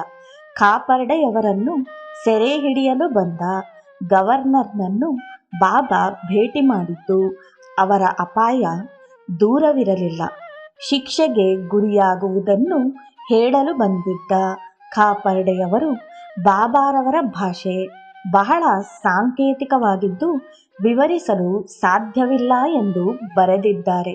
ಡೈರಿಯಲ್ಲಿ ಬಾಬಾರವರು ಹೀಗೆ ಅವರಿಗೆ ಆಧ್ಯಾತ್ಮಿಕ ಉನ್ನತಿಯನ್ನು ಅನುಗ್ರಹಿಸಿದರು ಎಂದು ತಿಳಿಸುತ್ತದೆ. ಕಾಪರ್ಡೆಯವರು ಆಧ್ಯಾತ್ಮಿಕ ಉನ್ನತಿಗೋಸ್ಕರ ಬಾಬಾರವರ ಬಳಿ ಬರಲಿಲ್ಲ. ಅವರು ತಮ್ಮ ಸರ್ಕಾರದಿಂದ ಶಿಕ್ಷೆಗೆ ಗುರಿಯಾಗುವುದನ್ನು ತಪ್ಪಿಸಿಕೊಳ್ಳಲು ಇಚ್ಛಿಸಿ ಬಾಬಾರವರಿಂದ ಮಾತ್ರ ಸಾಧ್ಯ ಎಂದು ತಿಳಿದು ಬಂದರು. ಆದರೆ ಬಾಬಾರವರು ತಾವು ರಕ್ಷಣೆ ಕೊಡಲು ನಿರ್ಬಂಧನೆಗಳನ್ನು ಇಡುತ್ತಿದ್ದರು. ಲೌಕಿಕವಾಗಿ ಉಪಕಾರ ಮಾಡಿ ಅವರಿಗೆ ಆಧ್ಯಾತ್ಮಿಕ ಶಿಕ್ಷಣ ಸಹ ನೀಡಿದರು. ಕಾಪರ್ಡೆಯವರ ಡೈರಿಯಿಂದ ಬಾಬಾರವರು ಇವರನ್ನು ಹೇಗೆ ವಿಚಾರಿಸಿಕೊಂಡರು ಎಂಬುದು ತಿಳಿದು ಬರುತ್ತದೆ. ಬಾಬಾರವರು ಕಾಪರ್ಡೆಯವರಿಗೆ ಆಧ್ಯಾತ್ಮಿಕ ಪ್ರಗತಿಗೆ ಇತರರಿಗೆ ವಿಧಿಸಿದಂತೆ ಕಾಲ ವಿಧಿಸಲಿಲ್ಲ. ಬಾಬಾರವರಿಗೆ ಇವರ ಆಧ್ಯಾತ್ಮಿಕ ಚಿಂತನೆಯನ್ನು ಹುರಿದುಂಬಿಸಲು ಅನೇಕ ಕಾರಣಗಳಿತ್ತು. ಏಕೆಂದರೆ ಹಿಂದಿನ ಜನ್ಮದಲ್ಲಿ ಇವರು ಮತ್ತು ಬಾಬಾರವರು ಒಂದೇ ಗುರುವಿನಲ್ಲಿ ಶಿಷ್ಯರಾಗಿದ್ದರು. ಇನ್ನೊಂದು ಜನ್ಮದಲ್ಲಿ ಬಾಬಾರವರು ಮತ್ತು ಕಾಪರ್ಡೆ ಒಂದೇ ಕುಟುಂಬಕ್ಕೆ ಸೇರಿ ಜೀವನ ನಿರ್ವಹಣೆಗೆ ಸಾಕಷ್ಟಿದ್ದರೂ ಸಹ ಹೆಚ್ಚಿನ ಆಸೆಯಿಂದ ಮನೆಯನ್ನು ಬಿಟ್ಟು ರಾಜರ ಆಶ್ರಯಕ್ಕೆ ಹೋಗಿ ಸುಖವಾಗಿದ್ದರು. ಅವರ ಆಸೆ ಹಿಂದಿನ ಜನ್ಮದಲ್ಲಿ ಎಷ್ಟು ಆಳವಾಗಿತ್ತು ಎಂಬುದನ್ನು ಇದು ಸೂಚಿಸುತ್ತದೆ. ಈ ತರಹದವರು ಆಧ್ಯಾತ್ಮಿಕ ದಾರಿಯಲ್ಲಿ ಮುನ್ನಡೆಯಬಹುದಾಗಿತ್ತು. ಆದರೂ ಬಾಬಾರವರು ಕಾಲನಿಗದಿ ಮಾಡಲಿಲ್ಲ. ಅವರನ್ನು ಅವರ ದಾರಿಯಲ್ಲಿಯೇ ಮುಂದುವರೆದು ಆಧ್ಯಾತ್ಮಿಕ ಉನ್ನತಿ ಪಡೆಯಲು ಬಿಟ್ಟರು. 95% ಶ್ರೋತ್ರೀಯ ಜನಗಳ ಹಾಗೆ ಕಾಪರ್ಡೆಯವರು ತಮ್ಮದೇ ಆದ ಧಾರ್ಮಿಕ ಸಂಪ್ರದಾಯ ಬದ್ಧರಾಗಿದ್ದು, ಪ್ರಾರ್ಥನೆ, ಭಜನೆ, ಪಂಚಾದಶಿ ಅಧ್ಯಯನ, ಪರಮಾಮೃತ ಯೋಗ, ವಾಸಿಷ್ಠ, ದಾಸಬೋಧ ಇವುಗಳ ಅಧ್ಯಯನ ಮಾಡಿ ಅದರಿಂದ ಆಧ್ಯಾತ್ಮಿಕ ಪ್ರಗತಿ ಸಾಧ್ಯ ಎಂದು ತಿಳಿದಿದ್ದರು. ಇದು ಸ್ವಲ್ಪ ಮಟ್ಟಿಗೆ ನಿಜವೂ ಹೌದು. ಆದರೆ ಅದೇ ಧಾರ್ಮಿಕ ಉನ್ನತಿಗೆ ಕಾರಣ ಎಂದು ತಿಳಿದಿದ್ದರು. ಸಾಯಿಯವರ ಪ್ರಕಾರ ಇವು ಅಲ್ಪವಾದುದು. ಗುರುವಿಗೆ ಶರಣಾಗತಿ, ಅವರ ಕೃಪೆಗೆ ಪಾತ್ರರಾದರೆ ಸಾಕು, ಆಧ್ಯಾತ್ಮಿಕ ಪ್ರಗತಿ ಸಾಧಿಸಬಹುದು ಎಂದು ಬಾಬಾರವರ ಅಭಿಪ್ರಾಯವಾಗಿತ್ತು. ಕಾಪರ್ಡೆಯವರು ಈ ತರಹ ಶರಣಾಗತಿಗೆ ಸಿದ್ಧರಿರಲಿಲ್ಲ. ಸಾಧಕನಿಗೆ ಮುಖ್ಯವಾಗಿ ಇರಬೇಕಾದದ್ದು ಶ್ರದ್ಧೆ ಮತ್ತು ಸಬೂರಿ. ಬಾಬಾರವರೂ ಸಹ ತಮ್ಮ ಗುರುಗಳಲ್ಲಿ ವಿಶ್ವಾಸ, ತಾಳ್ಮೆಯಿಟ್ಟು ಅವರ ಪ್ರೀತಿಗೆ ಪಾತ್ರರಾಗಿದ್ದರು. ಕಾಪರ್ಡೆಯವರು ಗುರುವಿನಲ್ಲಿ ಅಷ್ಟು ನಿಷ್ಠರಾಗಿರಲಿಲ್ಲ. ಅವರು ಹಳೆ ಸಂಪ್ರದಾಯವನ್ನು ಅನುಸರಿಸಿ ಐಶ್ವರ್ಯ, ಸುಖ, ಕೀರ್ತಿಯನ್ನು ಬಯಸಿದ್ದರು. ಈ ತರಹ ಸ್ವಭಾವದವರು ಆಧ್ಯಾತ್ಮಿಕ ಪ್ರಗತಿ ಹೊಂದಲು ಸಾಧ್ಯವಿಲ್ಲ. ಆದ್ದರಿಂದಲೇ ಬಾಬಾರವರು ಅವರಿಗೆ ಅಷ್ಟಾಗಿ ಒತ್ತಡ ತರಲಿಲ್ಲ. ಕಾಪರ್ಡೆಯವರು ಧರ್ಮದ ವಿಷಯವಾಗಿ ಅಭಿವೃದ್ಧಿ ಹೊಂದಿದರು. ಅವರು ಎಷ್ಟೇ ಅಭಿವೃದ್ಧಿ ಹೊಂದಿದ್ದಾಗ್ಯೂ ಶ್ರೀ ಸಾಯಿಯವರ ರೀತ್ಯ ಅವರು ಅಭಿವೃದ್ಧಿ ಹೊಂದಲಿಲ್ಲ. ಯಾವ ಸಾಯಿ ಶಿಷ್ಯನು ಈ ತರಹ ಅಭಿವೃದ್ಧಿಯನ್ನು ಅನುಮೋದಿಸಲಾರ. ಅವರು ಸಾಯಿಯವರಿಗೆ ಸಂಪೂರ್ಣ ಶರಣಾಗತರಾಗಿದ್ದರೆ ಅವರ ಜೀವನವೇ ಬೇರೆಯೇ ಆಗುತ್ತಿತ್ತು. ಆದರೆ ಅದು ಹಾಗಾಗಲಿಲ್ಲ. ನಮ್ರತೆ ಮತ್ತು ಬಡತನಕ್ಕೆ ಹೊಂದಿಕೊಳ್ಳುವ ಮನೋಭಾವ ಇವೆರಡು ಸಮರ್ಥ ಸದ್ಗುರುವಿನಿಂದ ಪಡೆಯಬಹುದಾದ ಸೌಲಭ್ಯಗಳಿಗೆ ಅವಶ್ಯಕ. ಕಾಪರ್ಡೆಯವರ ವಿಷಯದಲ್ಲಿ ಅವರ ಪತ್ನಿ ಬಾಬಾರವರ ಕಾಲುಗಳನ್ನು ನೀವುತ್ತಿದ್ದಾಗ ಬಾಬಾರವರು ಅವಳಿಗೆ 200 ರೂಪಾಯಿ ಕೊಡಬೇಕೆಂದು ದೀಕ್ಷಿತರಿಗೆ ಹೇಳಿದರು. ಇದು ಕಾಪರ್ಡೆಯವರಿಗೆ ವ್ಯಸನ ತಂದಿತ್ತು. ಏಕೆಂದರೆ ತಮ್ಮಂತಹ ದೊಡ್ಡ ನ್ಯಾಯವಾದಿಯ ಪತ್ನಿಯು ಇನ್ನೊಬ್ಬ ನ್ಯಾಯವಾದಿ ದೀಕ್ಷಿತರಿಂದ 200 ರೂಪಾಯಿ ಪಡೆಯುವುದು ಅವರ ಪ್ರತಿಷ್ಠೆಗೆ ಭಂಗವಾಗಿತ್ತು. ಕಾಪರ್ಡೆಯವರ ಹಣದ ಪರಿಸ್ಥಿತಿ ಆಗ ಕಮ್ಮಿಯಾಗಿತ್ತು. ಅನಂತರದಲ್ಲಿ ಅವರು 200 ರೂಪಾಯಿ ಕೇವಲ ಸಾಂಕೇತಿಕ ಮತ್ತು ಅದು ದೀಕ್ಷಿತರು ಬಡತನ, ತಾಳ್ಮೆಯನ್ನು ಪಡೆದು ಅವರು ತಮ್ಮಲ್ಲಿ ತಾವೇ ತೃಪ್ತಿಯಿಂದಿದ್ದರು. ಕಾಪರ್ಡೆಯವರು ಈ ಬಗೆಗೂ ಒಪ್ಪಲಿಲ್ಲ. ಅವರಿಗೆ ಬಡತನ ಬೇಕಿರಲಿಲ್ಲ. ಅವರು ಬಡವರಾಗಲು ಶಿರಡಿಗೆ ಬಂದಿರಲಿಲ್ಲ. ಅವರು ಬಾಬಾರವರ ದಯೆಯಿಂದ ಹೆಚ್ಚು ಹಣ, ಸ್ಥಾನಮಾನ ಗಳಿಸಲು ಆಸೆಯಿಂದಿದ್ದರು. ಕಾಪರ್ಡೆಯವರು ತಾವು ಕೌನ್ಸಿಲ್ ಸದಸ್ಯರಾಗಿ ಇಂಗ್ಲೆಂಡ್ ಪ್ರವಾಸ ಮಾಡಿ ರಾಜಕೀಯದಲ್ಲಿ ಉನ್ನತ ಸ್ಥಾನಮಾನ ಗಳಿಸಬೇಕೆಂದರು.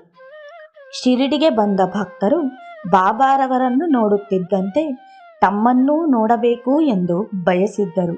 ಅವರು ತಮ್ಮ ಸಮಯವನ್ನು ಅವರುಗಳೊಡನೆ ಮಾತನಾಡುತ್ತಾ, ಪತ್ರಿಕೆಗಳನ್ನು ಓದಿ, ಪ್ರಪಂಚದ ವಿದ್ಯಮಾನಗಳನ್ನು ತಿಳಿಸುತ್ತಾ ತಮ್ಮದೇ ಆದ ವೃತ್ತಾಂತವನ್ನು ತಿಳಿಸುತ್ತಿದ್ದರು.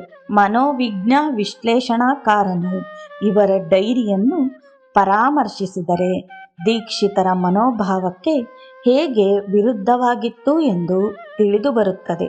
ದೀಕ್ಷಿತರು ಸಾಕಷ್ಟು ಮುಂದುವರೆದು ಅವರ ಮುಖದಲ್ಲಿ ಶಾಂತಿ ಪ್ರೇಮ ತುಂಬಿತ್ತು ಎಂದಿದ್ದಾರೆ ಖಾಪರ್ಡೆ. ಇದೇ ರೀತಿ ಬಾಳಾಸಾಹೇಬ್ ಭಾಟೆ ತಮ್ಮ ನೌಕರಿ ತ್ಯಜಿಸಿ ಬಾಬಾರವರ ಬಳಿ ಬಂದು ಇಂತಹ ಒಂದು ಉನ್ನತ ಸ್ಥಿತಿಗೆ ಬಂದರು ಎಂದು ತಿಳಿಸಿದ್ದಾರೆ. ಆದರೆ ಖಾಪರ್ಡೆಯವರು ಸ್ವತಃ ಹಾಗಾಗಲಿಲ್ಲ. ಬಾಬಾರವರು ಇಂತಹವರೊಡನೆ ಬೆರೆಯುತ್ತಿದ್ದ ರೀತಿಯೇ ಬೇರೆಯಾಗಿತ್ತು. ಕೆಲವು ವಿಷಯಗಳಲ್ಲಿ ಖಾಪರ್ಡೆಯವರ ನೈತಿಕ ಅಥವಾ ಧಾರ್ಮಿಕ ಸ್ಥಿತಿಯು ಅಷ್ಟು ಉತ್ತಮವಾಗಿರಲಿಲ್ಲ. ಇದು ಬಾಬಾರವರಿಗೆ ತಿಳಿದಿತ್ತು. ಬಾಬಾರವರು ಇವರೊಡನೆ ವ್ಯವಹಾರ ಮಾಡುತ್ತಿದ್ದ ಬಗೆಗೆ ಡೈರಿಯಲ್ಲಿ ವಿವರಣೆ ಇದೆ. ಖಾಪರ್ಡೆಯವರು ಬಾಬಾರವರು ತಮ್ಮೊಬ್ಬರನ್ನೇ ಕುಳ್ಳಿರಿಸಿಕೊಂಡು ತಂದೆಯಂತೆ ಬುದ್ಧಿವಾದ ಹೇಳುತ್ತಿದ್ದರು ಎಂದು ಬರೆದಿದ್ದಾರೆ. 58ನೇ ವಯಸ್ಸಿನಲ್ಲಿ ಅವರು ಲೈಂಗಿಕ ಯೋಚನೆ ಮಾಡದೇ ಇರಲು ಅವರು ಖಾಪರ್ಡೆ ಪತ್ನಿಯನ್ನು ಅಜ್ಜಿಬಾಯಿ ಎಂದು ಕರೆಯುತ್ತಿದ್ದರು. ಖಾಪರ್ಡೆಯವರು ಇದನ್ನು ಸಮ್ಮತಿಸಲಾಗದೆ ಅವರಿಗೆ ಅರ್ಥವಾಗಲಿಲ್ಲ. ಬಾಬಾರವರು ಸರಿಯಾದ ಸಮಯದಲ್ಲಿ ಅವರಿಗೆ ಒಳ್ಳೆಯ ಸಲಹೆ ನೀಡುತ್ತಿದ್ದರು. ಅವರ ಮುಂದಿನ ಪ್ರಗತಿ ಅಂದರೆ ಧಾರ್ಮಿಕ ಪ್ರಗತಿ. ದೇವರನ್ನು ತಲುಪುವುದರ ಬಗೆಗೆ ಖಾಪರ್ಡೆಯವರ ವಿಷಯದಲ್ಲಿ ಏನೂ ಮಾಡಲಾರದಾದರು. ಏಕೆಂದರೆ ಖಾಪರ್ಡೆಯವರು ಸಚ್ಚಿದಾನಂದನನ್ನು ತಲುಪುವ ಸ್ಥಿತಿಯಲ್ಲಿರಲಿಲ್ಲ. ಅದು ಬಹುಶಃ ಈ ಜನ್ಮದಲ್ಲಿ ಆಗಿರಲಿಲ್ಲ. ಆದರೂ ಕಷ್ಟಪಟ್ಟು ಸಾಧಿಸಿದರು. ಅವರು ಆಗಾಗ್ಗೆ ಯೋಗದೃಷ್ಟಿ ಬೀರಿ ಅಪರಿಮಿತ ಆನಂದವನ್ನು ಉಂಟು ಮಾಡುತ್ತಿದ್ದರು. ಇದೊಂದು ಒಳ್ಳೆಯ ಕಾರ್ಯವನ್ನು ಮಾಡಿದರು. ಬಾಬಾರವರು ಖಾಪರ್ಡೆಯವರ ಸ್ವಭಾವ ಅರಿತು ಉದಾತ್ತವಾದ ಧಾರ್ಮಿಕ ಪಾಠ ಕಲಿಸಿ ಸಚ್ಚಿದಾನಂದ ಸ್ಥಿತಿಯನ್ನು ತಲುಪಿಸುವ ಪ್ರಯತ್ನಪಟ್ಟರು. ಖಾಪರ್ಡೆಯವರಿಗೆ ಧಾರ್ಮಿಕ ಆಧ್ಯಾತ್ಮಿಕ ಉನ್ನತಿ ಸಾಧಿಸಲು ಎಲ್ಲ ಸಾಧ್ಯತೆಗಳೂ ಇದ್ದವು. ಅದು ಹಿಂದಿನ ಜನ್ಮದಲ್ಲಿ ಬಾಬಾರವರ ಸಂಗಡ ಒಂದೇ ಗುರುವಿನ ಬಳಿ ಇದ್ದು ಮತ್ತು ಒಂದೇ ಕುಟುಂಬದಲ್ಲಿದ್ದು ನಂತರ ರಾಜವೈಭೋಗದ ಕಡೆ ಮನವೊಲಿದು ಕುಟುಂಬದಿಂದ ದೂರವಾಗಿದ್ದರು. ಆದರೂ ಈ ಜನ್ಮದಲ್ಲಿ ಬಾಬಾರವರು ಅವರನ್ನು ಕರೆಯಿಸಿಕೊಂಡು ಅವರಿಗೆ ಸಹಾಯ ಮಾಡಿದರು. ಅವರಿಗೆ ಅಪಾರ ಶಕ್ತಿಯಿದ್ದು ಖಾಪರ್ಡೆಯವರನ್ನು ಉನ್ನತ ಶಿಖರಕ್ಕೆ ಏರಿಸಬಹುದಾಗಿತ್ತು. ಆದರೆ ಖಾಪರ್ಡೆಯವರು ಲೌಕಿಕ ಸುಖಾಭಿಲಾಷೆಗಳಲ್ಲಿ ಮುಳುಗಿ ಏಳಲಾರದಾದರು. ಆದ್ದರಿಂದ ಬಾಬಾರವರು ಬಯಸಿದ ರೀತಿಯಲ್ಲಿ ಅವರು ಪರಿವರ್ತಿತರಾಗಲಿಲ್ಲ. ಪ್ರಪಂಚವೇ ಅವರಿಗೆ ಬಹಳವಾಗಿ ಸಾಯಿ ಸಂಗ ಬಿಟ್ಟು ಪುನಃ ತಮ್ಮ ಲೌಕಿಕ ವೃತ್ತಿಗೆ ಸಾಗಿದರು. ವರ್ಡ್ಸ್ವರ್ತನ ಪ್ರಕಾರ the word is too much with us. ಪ್ರಪಂಚ ಬಯಸುವ ಮಾನವ ಎಂದು ಪ್ರಾಪಂಚಿಕದಲ್ಲಿರುತ್ತಾನೆ. ಅವರ ಸ್ವಭಾವವನ್ನು ತಿದ್ದಲು ಕೆಲವರು ಪ್ರಯತ್ನಿಸಬಹುದು. ಉದಾತ್ತವಾದುದನ್ನು ಹೊಂದಲು ಅವನು ಐಹಿಕ ಆಸೆಗಳನ್ನು ತ್ಯಜಿಸಿ ಶಾಂತಿಯಿಂದ ಸಹನೆಯಿಂದ ದಾರಿದ್ರ್ಯವನ್ನು ಅನುಭವಿಸಿ ನಿಂದನೆಗಳನ್ನು ಸ್ವೀಕರಿಸಿ ದೇವರೇ ಸರ್ವಸ್ವ ಎಂದು ಅವನನ್ನು ಹಿಡಿದುಕೊಳ್ಳಬೇಕು. ಇಂತಹ ಒಂದು ಉದಾತ್ತ ಧ್ಯೇಯವು ಖಾಪರ್ಡೆಯವರ ಮುಂದೆ ಹಿಡಿಯಲಾಗಿತ್ತು. ಖಾಪರ್ಡೆಯವರು ಅದನ್ನು ಲೆಕ್ಕಿಸಲಿಲ್ಲ. ಜಡತ್ವ ಅವರಿಗೆ ಶಾಪವಾಗಿತ್ತು. ಶಿರಡಿಯಲ್ಲಿದ್ದಾಗ್ಯೂ ಸಹ ಅವರು ವೃತ್ತಪತ್ರಿಕೆಗಳನ್ನು ನೋಡುತ್ತಾ ಅವರ ಮಿತ್ರರಿಗೆ ಪತ್ರ ಬರೆಯುತ್ತಾ ಇದ್ದರು. ಬಾಬಾರವರು ಅವರಿಗೆ ಈ ರೀತಿ ಕಾಲಹರಣ ಮಾಡುವುದು ಒಳ್ಳೆಯದಲ್ಲ ಎಂದು ಅನೇಕ ಸಾರಿ ಹೇಳುತ್ತಿದ್ದರು. ಒಂದು ಸಾರಿ ಬಾಬಾ, ಈ ದಿನ ಬೆಳಿಗ್ಗೆ ಏನು ಮಾಡುತ್ತಿದ್ದೆ ಎಂದು ಕೇಳಿದಾಗ ಅವರು ಪತ್ರ ಬರೆಯುತ್ತಿದ್ದೆ ಎಂದರು. ಆಗ ಬಾಬಾ, ಸುಮ್ಮನೆ ಸೋಮಾರಿಯಾಗಿ ಕುಳಿತಿರುವ ಬದಲು ಕೈಯಾಡಿಸು ಎಂದರು. ಮರುದಿನ ಪತ್ರ ಬರೆಯುತ್ತಿರುವಾಗಲೂ ಸಹ ಒಮ್ಮೊಮ್ಮೆ ನಿದ್ರಿಸುತ್ತಿದ್ದರು. ಅನೇಕ ಸಾರಿ ಅವರ ತಾಮಸ ಗುಣ ಎಷ್ಟಿತ್ತೆಂದರೆ ಆರತಿ ಸಮಯದಲ್ಲಿ ಅದರಲ್ಲಿ ಭಾಗವಹಿಸದೆ ದೀರ್ಘ ನಿದ್ದೆ ಮಾಡುತ್ತಿದ್ದರು. ಆರೋಗ್ಯಕರವಾದ 58ನೇ ವಯಸ್ಸಿನ ಖಾಪರ್ಡೆಯವರಿಗೆ ಬೆಳಿಗ್ಗೆ ನಿದ್ದೆ ಅವಶ್ಯಕತೆ ಇರಲಿಲ್ಲ. ಅನೇಕ ಸಾರಿ ಕಾಪರ್ಡೆಯವರು ಬೆಳಿಗ್ಗೆ ನಿದ್ದೆ ಮಾಡುತ್ತಿದ್ದು ಮಧ್ಯಾಹ್ನ ಆರತಿ ಸಮಯದಲ್ಲಿ ಆರತಿಗೆ ಸಹ ಹೋಗದೆ ನಿದ್ದೆ ಮಾಡುತ್ತಿದ್ದರು. ಬಾಬಾರವರು ಕಾಪರ್ಡೆಯವರನ್ನು ಕರೆತರಲು ಹೇಳಿದಾಗ ಅವರನ್ನು ಎಬ್ಬಿಸುವುದು ಕಷ್ಟ ಎಂದು ತಿಳಿದು ಬಂದಿತು. ಆಗ ಬಾಬಾರವರು ನಾನೇ ಅವನನ್ನು ಎಬ್ಬಿಸುವೆ ಎಂದು ಹೇಳಿ ಅವರನ್ನು ಎಬ್ಬಿಸಿ ಆರತಿಯಲ್ಲಿ ಭಾಗವಹಿಸುವ ಹಾಗೆ ಮಾಡುತ್ತಿದ್ದರು. ಬಾಬಾರವರು ಅವರಿಗೆ ಹೆಚ್ಚಾಗಿ ನಿದ್ರೆ ಮಾಡುವ ತಾಮಸಿಕ ಪ್ರವೃತ್ತಿಯನ್ನು ತ್ಯಜಿಸಲು ಹೇಳಿದರು. ಆದರೆ ಕಾಪರ್ಡೆಯವರಿಗೆ ಅದು ಸಾಧ್ಯವಾಗಲಿಲ್ಲ. ಉದಾತ್ತ ಉದ್ದೇಶಗಳು ಅವರ ಮುಂದೆ ಇದ್ದರೂ ಸಹ ಅದನ್ನೇ ತೆಗೆದುಕೊಳ್ಳಲಾರದಾದರು ಶ್ರೀ ಕಾಪರ್ಡೆ. ಬಡತನವನ್ನು ಎದುರಿಸುವ ಬಗೆಗೆ ಕಾಪರ್ಡೆಯವರು ಅದು ಎಷ್ಟು ಕಷ್ಟವಾಗಿತ್ತು ಎಂದು ಬರೆದಿದ್ದಾರೆ. 1ನೇ ಫೆಬ್ರವರಿ 1912ರಲ್ಲಿ ಬಾಬಾರವರು ದೀಕ್ಷಿತರಿಗೆ ಕಾಪರ್ಡೆಯವರ ಪತ್ನಿಗೆ 200 ರೂಪಾಯಿ ಕೊಡು ಎಂದಾಗ ಕಾಪರ್ಡೆಯವರು ನಾನು ಆ ಸ್ಥಿತಿಗೆ ಬಂದನೆ, ಇದಕ್ಕಿಂತ ಸಾವನ್ನಪ್ಪುವುದು ಮೇಲು ಎಂದು ಬರೆದಿದ್ದಾರೆ. ಬಾಬಾ ಅವರ ಅಹಮ್ಮನ್ನು ಇಳಿಸಲು ಪ್ರಯತ್ನಪಟ್ಟರು. ಆದರೆ ಅವರ ಅಹಮ್ಮನ್ನು ಹೋಗಲಾಡಿಸಲಾಗಲಿಲ್ಲ. ಬಾಬಾರವರು ದೊಡ್ಡ ವಸ್ತುಗಳ ತುಟ್ಟಿತನವನ್ನು ತಿಳಿಸಲು ಪ್ರಯತ್ನಪಟ್ಟರು. ಕಾಪರ್ಡೆಯವರಿಗೆ ಐಶ್ವರ್ಯ ಸಂಪತ್ತು ಮುಖ್ಯವಾಗಿತ್ತು. 13ನೇ ಫೆಬ್ರವರಿಯಲ್ಲಿ ಬಾಬಾರವರು ಇಲ್ಲಿದೆ ನೋಡು ಒಂದು ಹಸು, ಹಿಂದೆ ಅದು ಜನ್ನನದಾಗಿತ್ತು, ಅದಕ್ಕಿಂತ ಮುಂಚೆ ಇದು ಮಹಳ್ಸಾಪತಿಯದಾಗಿತ್ತು, ಅದು ಯಾರಿಗೆ ಸೇರಿದ್ದೋ ದೇವರೇ ಬಲ್ಲ ಎಂದರು. ಅಂದರೆ ಅವರ ಸಂಪತ್ತು ಆಸ್ತಿ ಯಾವಾಗಲೂ ಸ್ಥಿರವಲ್ಲ. ಅದನ್ನು ಗಳಿಸಲು ಮಾಡುವ ಪ್ರಯತ್ನ ಒಳ್ಳೆಯದಲ್ಲ. ದೇಹಕ್ಕೆ ಬೇಕಾದ ಅಗತ್ಯಗಳ ಬಗೆಗೆ ಮನುಷ್ಯ ಹೆದರಬೇಕಿಲ್ಲ. ದೇವರಲ್ಲಿ ಶ್ರದ್ಧೆ ಇಟ್ಟವನಿಗೆ ಆಹಾರ ಬಟ್ಟೆಗೆ ಕೊರತೆ ಇರುವುದಿಲ್ಲ. ಬಾಬಾರವರು ಸಹ ತಾವು ಶಕ್ತಿಯುಳ್ಳವರು ಮತ್ತು ತಮ್ಮ ಆಜ್ಞೆ ಉದಾತ್ತವಾದುದು ಎಂದು ಆಶ್ವಾಸನೆ ನೀಡಿದ್ದರು. ತಮ್ಮ ಹಿಂದಿನ ಜನ್ಮಗಳ ಬಗೆಗೆ ಹೇಳುತ್ತಾ ತಮ್ಮ ತಂದೆ ಆಗ ಹಣವಂತನಾಗಿದ್ದು ತಮಗೂ ತಮ್ಮ ತಂದೆಗೂ ಭಿನ್ನಾಭಿಪ್ರಾಯ ತಂದು ತಂದೆಯನ್ನು ಬಿಟ್ಟು ಹೊರಟು ಹೋದೆ.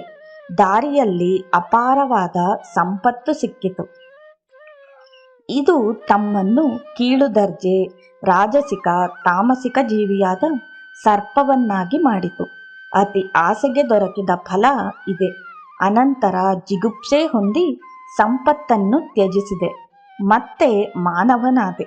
ಈ ರೀತಿ ಬಾಬಾರವರು ಮನುಷ್ಯನ ಕ್ಷುಲ್ಲಕ ಭಾವನೆಯಿಂದ ಹಣಕ್ಕೆ ವ್ಯಾಮೋಹಿತನಾಗಿರುತ್ತಾನೆ.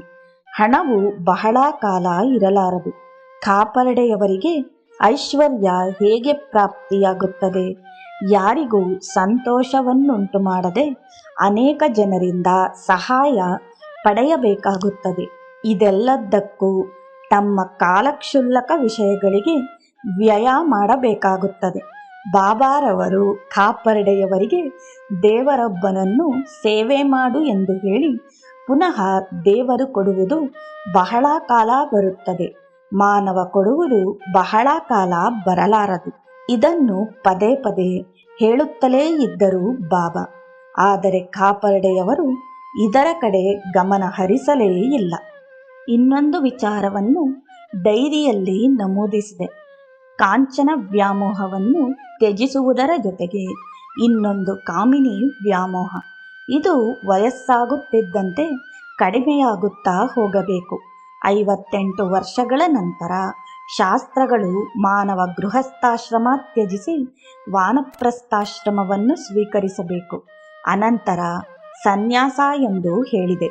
ಕಾಮಿನಿ ವ್ಯಾಮೋಹ ಇರುವ ತನಕ ಇದು ಸಾಧ್ಯವಿಲ್ಲ. ಆದ್ದರಿಂದ ಬಾಬಾರವರು ಇತರರನ್ನು ಮಸೀದಿಯಿಂದ ಓಡಿಸಿ ಕಾಪರ್ಡೆ ಒಬ್ಬರನ್ನು ಕೂರಿಸಿಕೊಂಡು ಕಾಪರ್ಡೆಯವರಿಗೆ ನಿಧಾನವಾಗಿ ತಂದೆಯಂತೆ ಬುದ್ಧಿವಾದ ಹೇಳಿದರು. ಆದರೆ ಕಾಪರ್ಡೆಯವರು ಬಾಬಾರವರು ಏನು ಬುದ್ಧಿವಾದ ನೀಡಿದರು ಎಂಬುದನ್ನು ಡೈರಿಯಲ್ಲಿ ಬರೆದಿಲ್ಲ. ಒಂದು ಸಾರಿ ಬಾಬಾರವರು ಕಾಪರ್ಡೆಯವರಿಗೆ ಒಂದು ಹಣ್ಣನ್ನು ತೋರಿಸಿ, ಇದು ಎಷ್ಟು ಹಣ್ಣುಗಳನ್ನು ಉತ್ಪಾದನೆ ಮಾಡುತ್ತದೆ ಎಂದು ಕೇಳಲು ಕಾಪರ್ಡೆಯವರು ಅದರಲ್ಲಿ ಎಷ್ಟು ಬೀಜಗಳಿವೆಯೋ ಅದರ 1000ದಷ್ಟು ಎಂದರು.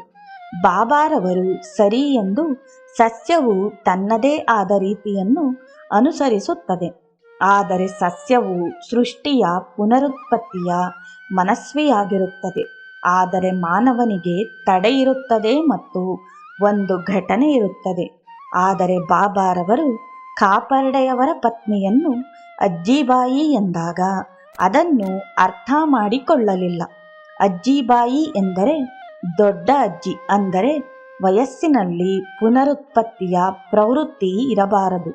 ಯಾರಾದರೂ ಸರಿ.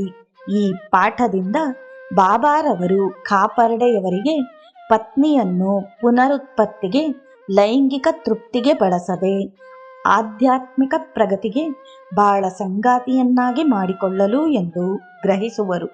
ಈ ಎಲ್ಲ ಪಾಠಗಳು ಕಾಪರ್ಡೆಯವರಿಗೆ ನೀಡಿದ್ದು ಏನೂ ಪ್ರಯೋಜನವಾಗಲಿಲ್ಲ. ಕಾಂಚನಕ್ಕಾಗಲಿ ಕಾಮಿನಿ ವ್ಯಾಮೋಹಕ್ಕಾಗಲಿ ಅವರ ಪಾಠ ಕೇಳುವ ಸ್ಥಿತಿ ಇರಲಿಲ್ಲ. ಅವರು ಸ್ವತಃ ವಿದ್ವಾಂಸರಾಗಿ ಶಾಸ್ತ್ರಗಳನ್ನು ಓದಿ ತಾವೇ ನಿರ್ಧಾರ ಮಾಡಿಕೊಳ್ಳುವವರಾಗಿದ್ದರು. ಇದರ ಪರಿಣಾಮ ಸಾಯಿಬಾಬಾರವರಂತಹ ಚಿನ್ನದ ಗಣಿಯನ್ನು ಪಡೆಯದೆ ಕೆಲವು ತುಣುಕು ಚಿನ್ನ ಮಾತ್ರ ತೆಗೆದುಕೊಂಡರು. ನಾವು ಯಾವಾಗಲೂ ಜಾಗೃತರಾಗಿ ಬೇರೆಯವರ ತಪ್ಪುಗಳಿಂದ ಪಾಠ ಕಲಿಯಬೇಕು. ಕೊನೆಯ ಅವಕಾಶ ನಮ್ಮದು ಎಂದು ಆಗಿರಬಾರದು. ಇನ್ನಿತರ ಅಂಶಗಳು ಡೈರಿಯಲ್ಲಿವೆ. ಬಾಬಾರವರು ಹೇಗೆ ಕಾರ್ಯ ನಿರ್ವಹಿಸುತ್ತಿದ್ದರು ಎಂದು ತಿಳಿಸಲಾಗಿದೆ. ಇಲ್ಲಿ ಡೈರಿಕಾರರು ಕೆಲವು ಸೂಚನೆಗಳನ್ನು ನೀಡಿದ್ದಾರೆಯೇ ಹೊರತು ಅವುಗಳ ವಿಷಯವಾಗಿ ವಿವರಿಸಿಲ್ಲ. ಈಗ ನಾವು ಬಲವಂತ ಅವರ ಮಗ ಪ್ಲೇಗ್ ಕಾಯಿಲೆ ವಿಚಾರ ನೋಡೋಣ. 1912ರಲ್ಲಿ ಶಿರಡಿಯಲ್ಲಿ ಪ್ಲೇಗ್ ಮಾರಿ ಬಂದಿತ್ತು. ಬಾಬಾರವರೇ ಸ್ವತಃ ಮಸೀದಿಯನ್ನು ಸ್ವಚ್ಛ ಮಾಡುತ್ತಿದ್ದರು. ಆಗ ಊರಿನ ಜನಗಳು ಬಂದು ಈ ಮಾರಿಯಿಂದ ರಕ್ಷಿಸುವಂತೆ ಬಾಬಾರವರನ್ನು ಬೇಡಿದಾಗ ಬಾಬಾರವರು ಎಲ್ಲ ಸಾರ್ವಜನಿಕ ಜಾಗಗಳನ್ನು ಸ್ವಚ್ಛ ಮಾಡಿ ಬಡಬಗ್ಗರಿಗೆ ಅನ್ನದಾನ ಮಾಡಲು ಹೇಳಿದರು. ಹೀಗೆ ಮಾಡುತ್ತಿರುವಾಗ ಪ್ಲೇಗ್ ಮರುಕಳಿಸಿ ಬಲವಂತರವರ ಮಗನಿಗೆ ಪ್ಲೇಗ್ ಅಂಟಿಕೊಂಡಿತು. 1912ರಲ್ಲಿ ಅವನು ರೋಗಗ್ರಸ್ತನಾಗಿ ಅನೇಕ ವಾರಗಳು ಹಾಸಿಗೆ ಹಿಡಿದನು. 8/2/1912ರಲ್ಲಿ ಗುಣವಾದ. ಬಾಬಾರವರು ಅಂತರ್ಜ್ಞಾನಿಯಾಗಿ ಏನು ಬರಬಹುದು ಎಂದು ವೀಕ್ಷಿಸಿ 8/2/1912ರಲ್ಲಿ ಚೆನ್ನಾಗಿ ಬೈಗಳನ್ನು ಹರಿಸಿ ಬಲವಂತರ ಮಗನನ್ನು ಮತ್ತು ಕಾಪರ್ಡೆಯವರನ್ನು ರಕ್ಷಿಸಿದರು. ಕಾಪರ್ಡೆಯವರು ಬಾಬಾರವರ ಕಟುನುಡಿಗಳನ್ನು ಅರ್ಥ ಮಾಡಿಕೊಳ್ಳಲಿಲ್ಲ. ಯಾರು ಬಾಬಾರವರನ್ನು ಅವರ ಕಾರ್ಯವೈಖರಿಯನ್ನು ಅರಿತಿದ್ದರೋ ಅವರ ಕಠಿಣ ನುಡಿಗಳ ಅರ್ಥವನ್ನು ಗ್ರಹಿಸಬಲ್ಲರು. ಈಗ ಗಾಡ್ಗಿ ಬಾಬಾ ವಿಷಯ ತೆಗೆದುಕೊಳ್ಳೋಣ. ಗಾಡ್ಗಿ ಬಾಬಾರವರು ಬಹಳ ದೊಡ್ಡ ಸಂತ. ಅವರ ಹತ್ತಿರ ಇದ್ದುದು ಒಂದೇ ಮಣ್ಣಿನ ಮಡಕೆ. ಅವರಿಗೆ ಧರ್ಮ ಕಾರ್ಯಕ್ಕೋಸ್ಕರ ಒಂದು ದೊಡ್ಡ ಭವನವನ್ನು ಕಟ್ಟುವ ಆಸೆಯಿದ್ದು ಹೇಗೋ ಅದನ್ನು ಪಂಢರಾಪುರದಲ್ಲಿ ಕಟ್ಟಿ ಮುಗಿಸಿದರು. ಜಾರ್ಜ್ ಮಲ್ಲಾರ್ ಅವರು ಬಹಳ ವಿಶ್ವಾಸ ಹೊಂದಿ 30 ಮಿಲಿಯನ್ ಪೌಂಡುಗಳು ತಾನಾಗಿಯೇ ದಾನದಿಂದ ಸಂಗ್ರಹವಾಗಿ ಅನಾಥ ಮಕ್ಕಳ ಆಶ್ರಮ ಕಟ್ಟಿಸಿದರು ಎಂಬುದನ್ನು ಇಲ್ಲಿ ಸ್ಮರಿಸಬಹುದು. ಗಾಡ್ಗಿ ಬಾಬಾ ನಾಸಿಕಾದಲ್ಲಿ ಧರ್ಮಶಾಲೆ ಕಟ್ಟಲು ಪ್ರಾರಂಭಿಸಿದರು. ಆದರೆ ಹಣದ ಸಹಾಯ ನಿಂತಿತು. ಕೇವಲ ಒಂದು ರೂಮ್ ಕಟ್ಟಿದರು. ಅವರಿಗೆ ಬೇಜಾರಾಗಿ ಸಾಯಿಬಾಬಾರವರನ್ನು ಸಂಧಿಸಿ ಅವರ ಸಹಾಯ ಪಡೆಯಲು ಇಚ್ಛಿಸಿದರು. ಅವರು ನಾಸಿಕದಿಂದ ಶಿರಡಿಗೆ ಬಂದು ಬಾಬಾರವರ ಹತ್ತಿರ ಬಂದರು. ಬಾಬಾರವರು ಬೈಗಳನ್ನು ಸುರಿಸಿದರು. ಗಾಡ್ಗಿ ಬಾಬಾರವರು ಬಾಬಾರವರ ಮಾತಿನ ಅರ್ಥ ಗ್ರಹಿಸಿದರು. ಅವರು ಬೈಯುತ್ತಿದ್ದುದು ಗಾಡ್ಗಿ ಬಾಬಾ ಅವರನ್ನಲ್ಲ, ಆದರೆ ಕೆಲಸಕ್ಕೆ ಅಡ್ಡಿ ಬಂದ ದುರಾದೃಷ್ಟವನ್ನು ಗಾಡ್ಗಿ ಬಾಬಾ ಕೇಳಿ ನಕ್ಕರು. ಬಾಬಾರವರೂ ನಕ್ಕರು. ಗಾಡ್ಗಿ ಬಾಬಾ ಹಿಂತಿರುಗಿದರು. ಅವರ ದುರಾದೃಷ್ಟ ತೊಲಗಿ ಹಣ ಬೇಕಾದಷ್ಟು ಬರಲು ಆರಂಭವಾಗಿ ಧರ್ಮಶಾಲೆ ಕೆಲಸ ಪುನರಾರಂಭಿಸಿ ಪೂರ್ತಿ ಮಾಡಿದರು. ಇಲ್ಲಿ ಬಾಬಾರವರ ಕಟುವಾದ ಮಾತುಗಳನ್ನು ಅಂದರೆ ಅನೇಕ ಭಕ್ತರ ನಡುವೆ ಬಾಬಾ, ನಾನು ಬಲವಂತನನ್ನು ಉಳಿಸಿದೆ, ಫಕೀರನು ಕೊಲ್ಲಲು ಇಚ್ಛಿಸಿದ ಖಾಪರ್ಡೆಯವರನ್ನು ರಕ್ಷಿಸಿದೆ ಎಂಬುದನ್ನು ಸ್ಮರಿಸಬಹುದು. ಬಾಬಾರವರ ಮಾತಿನಲ್ಲಿ ಕಾಯಿಲೆಗಳನ್ನು ವಾಸಿ ಮಾಡುವ ಮತ್ತು ದುರಾದೃಷ್ಟವನ್ನು ಕಳೆಯುವ ಶಕ್ತಿಯಿತ್ತು. ಮರುದಿನ 19ನೇ ತಾರೀಕು ಪ್ಲೇಗ್ ಆವರಿಸಿ 21 ದಿನಗಳಿತ್ತು. ನಂತರ ಕೊನೆಗೊಂಡಿತ್ತು. ಇದೆಲ್ಲವನ್ನು ಬಾಬಾರವರು ನೋಡಿ ಮುಂಚೆಯೇ ತಿಳಿಸಿದರು. ಶ್ಯಾಮಾರವರು ಹೇಳಿದ ಪ್ರಕಾರ ಬಲವಂತರ ತಾಯಿ ಬಾಬಾರವರ ಹತ್ತಿರ ಹೋಗಿ ಕಣ್ಣೀರಿಟ್ಟರು. ಬಾಬಾರವರು ಅವರ ಕಂಕುಳಲ್ಲಿ ಗಡ್ಡೆ ತೋರಿಸಿ, ನಾನು ಇತರರಿಗೋಸ್ಕರ ಕಷ್ಟ ಅನುಭವಿಸಬೇಕು ಎಂದರು. ಬಲವಂತನೂ ಗುಣವಾದ, ಬಾಬಾರವರೂ ಗುಣವಾದರು.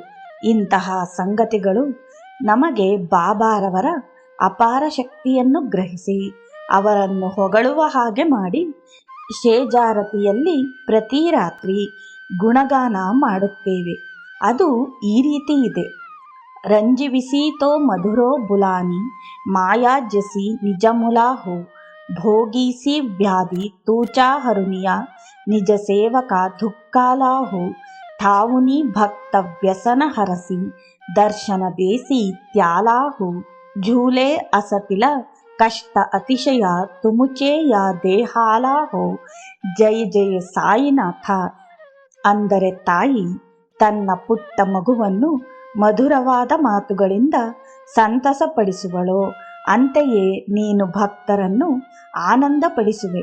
ಭಕ್ತರಿಗಾಗಿ ಅವರ ಸಮಸ್ಯೆಗಳ ಭಾರವನ್ನು ನೀನೇ ಹೊತ್ತು ಅವರ ಸಂಕಷ್ಟಗಳನ್ನು ನಿವಾರಿಸುವೆ. ಯಾರು ಪರಮಾತ್ಮನಿಗೆ ತಮ್ಮನ್ನು ಸಮರ್ಪಿಸಿಕೊಂಡಿರುವರೋ ಅವರಿಗೆ ನೀನು ದರ್ಶನ ಕರುಣಿಸುವೆ.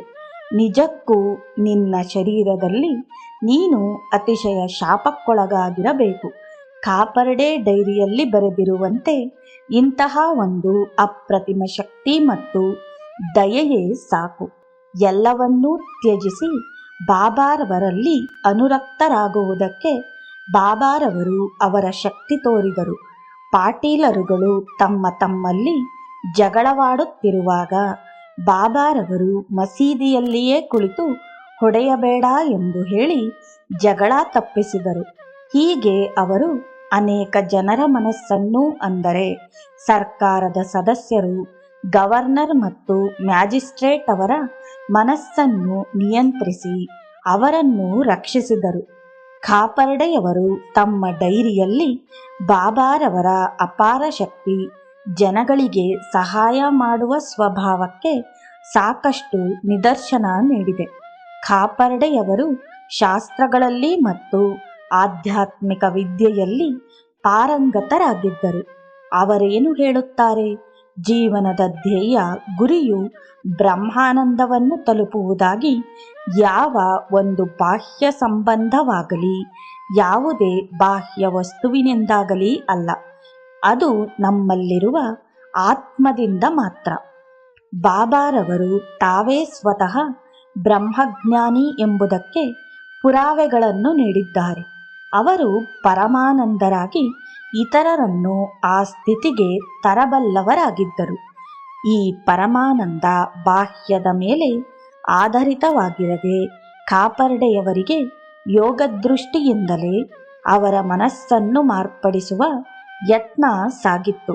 ಖಾಪರ್ಡೆಯವರು ತಮ್ಮ ಡೈರಿಯಲ್ಲಿ ಈ ರೀತಿ ಬರೆದಿದ್ದಾರೆ: 13/1/1912 ದಿನ ಬಾಬಾರವರು ನನ್ನೆಡೆ ಯೋಗದೃಷ್ಟಿ ಬೀರಿದ್ದು, ಅಂದು ಇಡೀ ದಿನ ನಾನು ಪರಮಾನಂದದಲ್ಲಿದ್ದೆ ಎಂದು ಬರೆದಿದ್ದಾರೆ.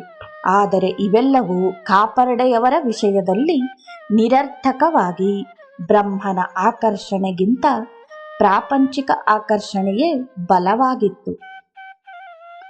ಬಾಬಾರವರ ಸಮೀಪದಲ್ಲಿ ಯಾರೇ ಇರಲಿ ಅವರ ಆತ್ಮವನ್ನು ನಿಯಂತ್ರಿಸುತ್ತಿದ್ದರು ಎಂದು ಕಾಪರ್ಡೆ ಡೈರಿಯಲ್ಲಿ ಬರೆದಿದ್ದಾರೆ. ಉದಾಹರಣೆಗೆ 17/1/1912ರಲ್ಲಿ ಬಾಬಾರವರು ಹಸನ್ಮುಖರಾಗಿದ್ದಾರೆ. ಅವರನ್ನು ನೋಡಲು ಸುಮಾರು ವರ್ಷ ಶಿರಡಿಯಲ್ಲಿದ್ದರೆ ಒಳಿತು. ಅದೇ ದಿನ ಬಾಬಾರವರು ದಕ್ಷಿಣಾಮೂರ್ತಿ ರೂಪದಲ್ಲಿ ಕೆಲವು ಸೂಚನೆಗಳನ್ನು ನೀಡಿದರು. ಕೆಲವರಿಗೆ ಅದು ಅರ್ಥವಾಗದಿದ್ದರೂ ಕಾಪರ್ಡೆಯವರು ತಮ್ಮ ಡೈರಿಯಲ್ಲಿ ಬಾಬಾರವರು ಹೇಳಿದ್ದನ್ನು ಅರ್ಥ ಮಾಡಿಕೊಳ್ಳುವ ಹಾಗೆ ಮಾಡಿ ಅವರ ತೊಂದರೆಗಳನ್ನು ಹುಕ್ಕಾಸೇದಲು ಕೊಟ್ಟು ಪರಿಹರಿಸುತ್ತಿದ್ದರು ಎಂದು ತಿಳಿಸಿದ್ದಾರೆ. ಈ ಎಲ್ಲ ಪ್ರಚೋದನೆ ಮಾಡಿದರೂ ಸಹ ಕಾಪರ್ಡೆಯವರಿಗೆ ತಮ್ಮ ನೆಂಟರನ್ನು ನೋಡಬೇಕೆಂದು ಬಯಸಿ ಹಣ, ಅಂತಸ್ತು ಮುಂತಾದವುಗಳನ್ನು ಗಳಿಸಲು ಶಿರಡಿ ಬಿಟ್ಟು ತೆರಳಿದರು. ಸ್ವಭಾವತಃ ಇದು ಸರಿ ಎನ್ನಬಹುದು. ಆದರೆ ಪರಮಾರ್ಥವನ್ನು ಸಾಧಿಸುವುದೇ ಇದಕ್ಕಿಂತ ಉತ್ತಮ ಎಂಬುದು ಕೆಲವರ ಅಭಿಪ್ರಾಯವಾಗಿತ್ತು. ಕಾಪರ್ಡೆಯವರು ಪಾರಮಾರ್ಥದ ದಾರಿ ಹಿಡಿಯಲಿಲ್ಲ. ಕಾಪರ್ಡೆಯವರು ಹೊರಡಲು ಸಿದ್ಧರಾಗಿದ್ದರು. ಬಾಬಾರವರ ಅದ್ಭುತ ಶಕ್ತಿಯನ್ನು ಅರಿತಿದ್ದವರು ಯಾರಾದರೂ ಆಗಲಿ, ಬಾಬಾ ಅವರು ಭಕ್ತರುಗಳಿಗೆ ಸಹಾಯ ಮಾಡಲು ಎಷ್ಟು ಉತ್ಸಾಹ ತೋರುತ್ತಿದ್ದರು ಎಂಬುದನ್ನು ಗಮನಿಸಿ ಅವರ ಜೀವಿತ ಕಾಲದಲ್ಲಿಯೇ ಆಗಲಿ ಅಥವಾ ಮಹಾಸಮಾಧಿಯ ನಂತರವೇ ಆಗಲಿ ಪುನಃ ಶಿರಡಿಗೆ ಬಂದು ಅವರ ದರ್ಶನ ಪಡೆಯಲು ಕಾತುರರಾಗಿರುತ್ತಿದ್ದರು. ಆದರೆ ಕಾಪರ್ಡೆಯವರು ಮಾತ್ರ 19/1917ರಲ್ಲಿ ಬಾಲಗಂಗಾಧರ ತಿಲಕ್ರೊಡನೆ ಶಿರಡಿಗೆ ಬಂದು ಕೇವಲ ಸ್ವಲ್ಪ ಕಾಲವಿದ್ದು ಹಿಂತಿರುಗಿ ಪುನಃ ಶಿರಡಿಗೆ ಬರುವ ಯೋಚನೆ ಮಾಡಲೇ ಇಲ್ಲ. ಬಾಬಾರವರ ಮಹಾಸಮಾಧಿ 1918ರ ನಂತರ ಅವರ ಆಧ್ಯಾತ್ಮಿಕ ಶಕ್ತಿಯನ್ನು ಅರಿತವರು ಬಹಳ ಜನ ಇದ್ದಾರೆ ಎಂಬುದಕ್ಕೆ ಹೇರಳವಾದ ಸಾಕ್ಷಿ ಆಧಾರಗಳಿವೆ.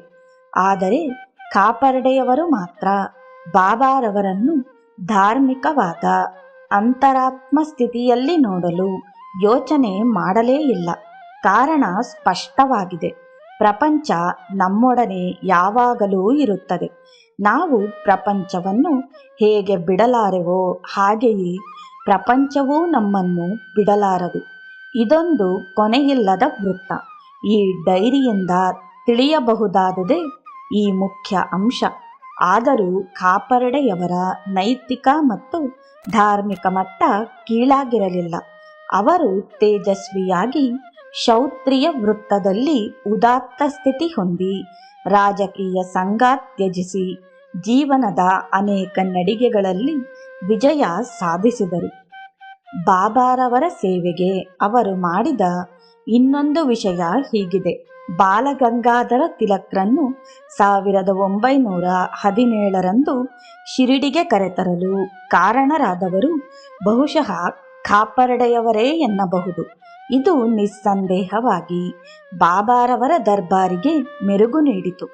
ಕಾಪರ್ಡೆಯವರು ಬಾಬಾ ಅವರನ್ನು ಸಂಧಿಸುತ್ತಿದ್ದು ಬಾಬಾರವರಿಗೆ ಘನತೆ ತಂದಿತು. ಬಿ.ಜಿ. ತಿಲಕ್ರವರು ಬಾಬಾರವರನ್ನು ಸಂಧಿಸಿದ್ದು 100 ಪಟ್ಟು ಅಥವಾ ಹೆಚ್ಚು ಪಟ್ಟು ಘನತೆ ತಂದಿತು. ಡೈರಿಯ ಒಂದು ಪುಟದಲ್ಲಿ 19/5/1917ರಲ್ಲಿ ತಿಲಕ್ರವರು ಬಾಬಾ ಭೇಟಿ ಮಾಡಿದರು ಎಂದಿದೆಯೇ ಹೊರತು ಏತಕ್ಕೆ ಬಂದರು ಎಂದು ತಿಳಿಸಲಿಲ್ಲ. ಇದನ್ನು ಬೇರೆ ಬೇರೆ ಮೂಲಗಳಿಂದ ತಿಳಿಯಬಹುದಾಗಿದೆ.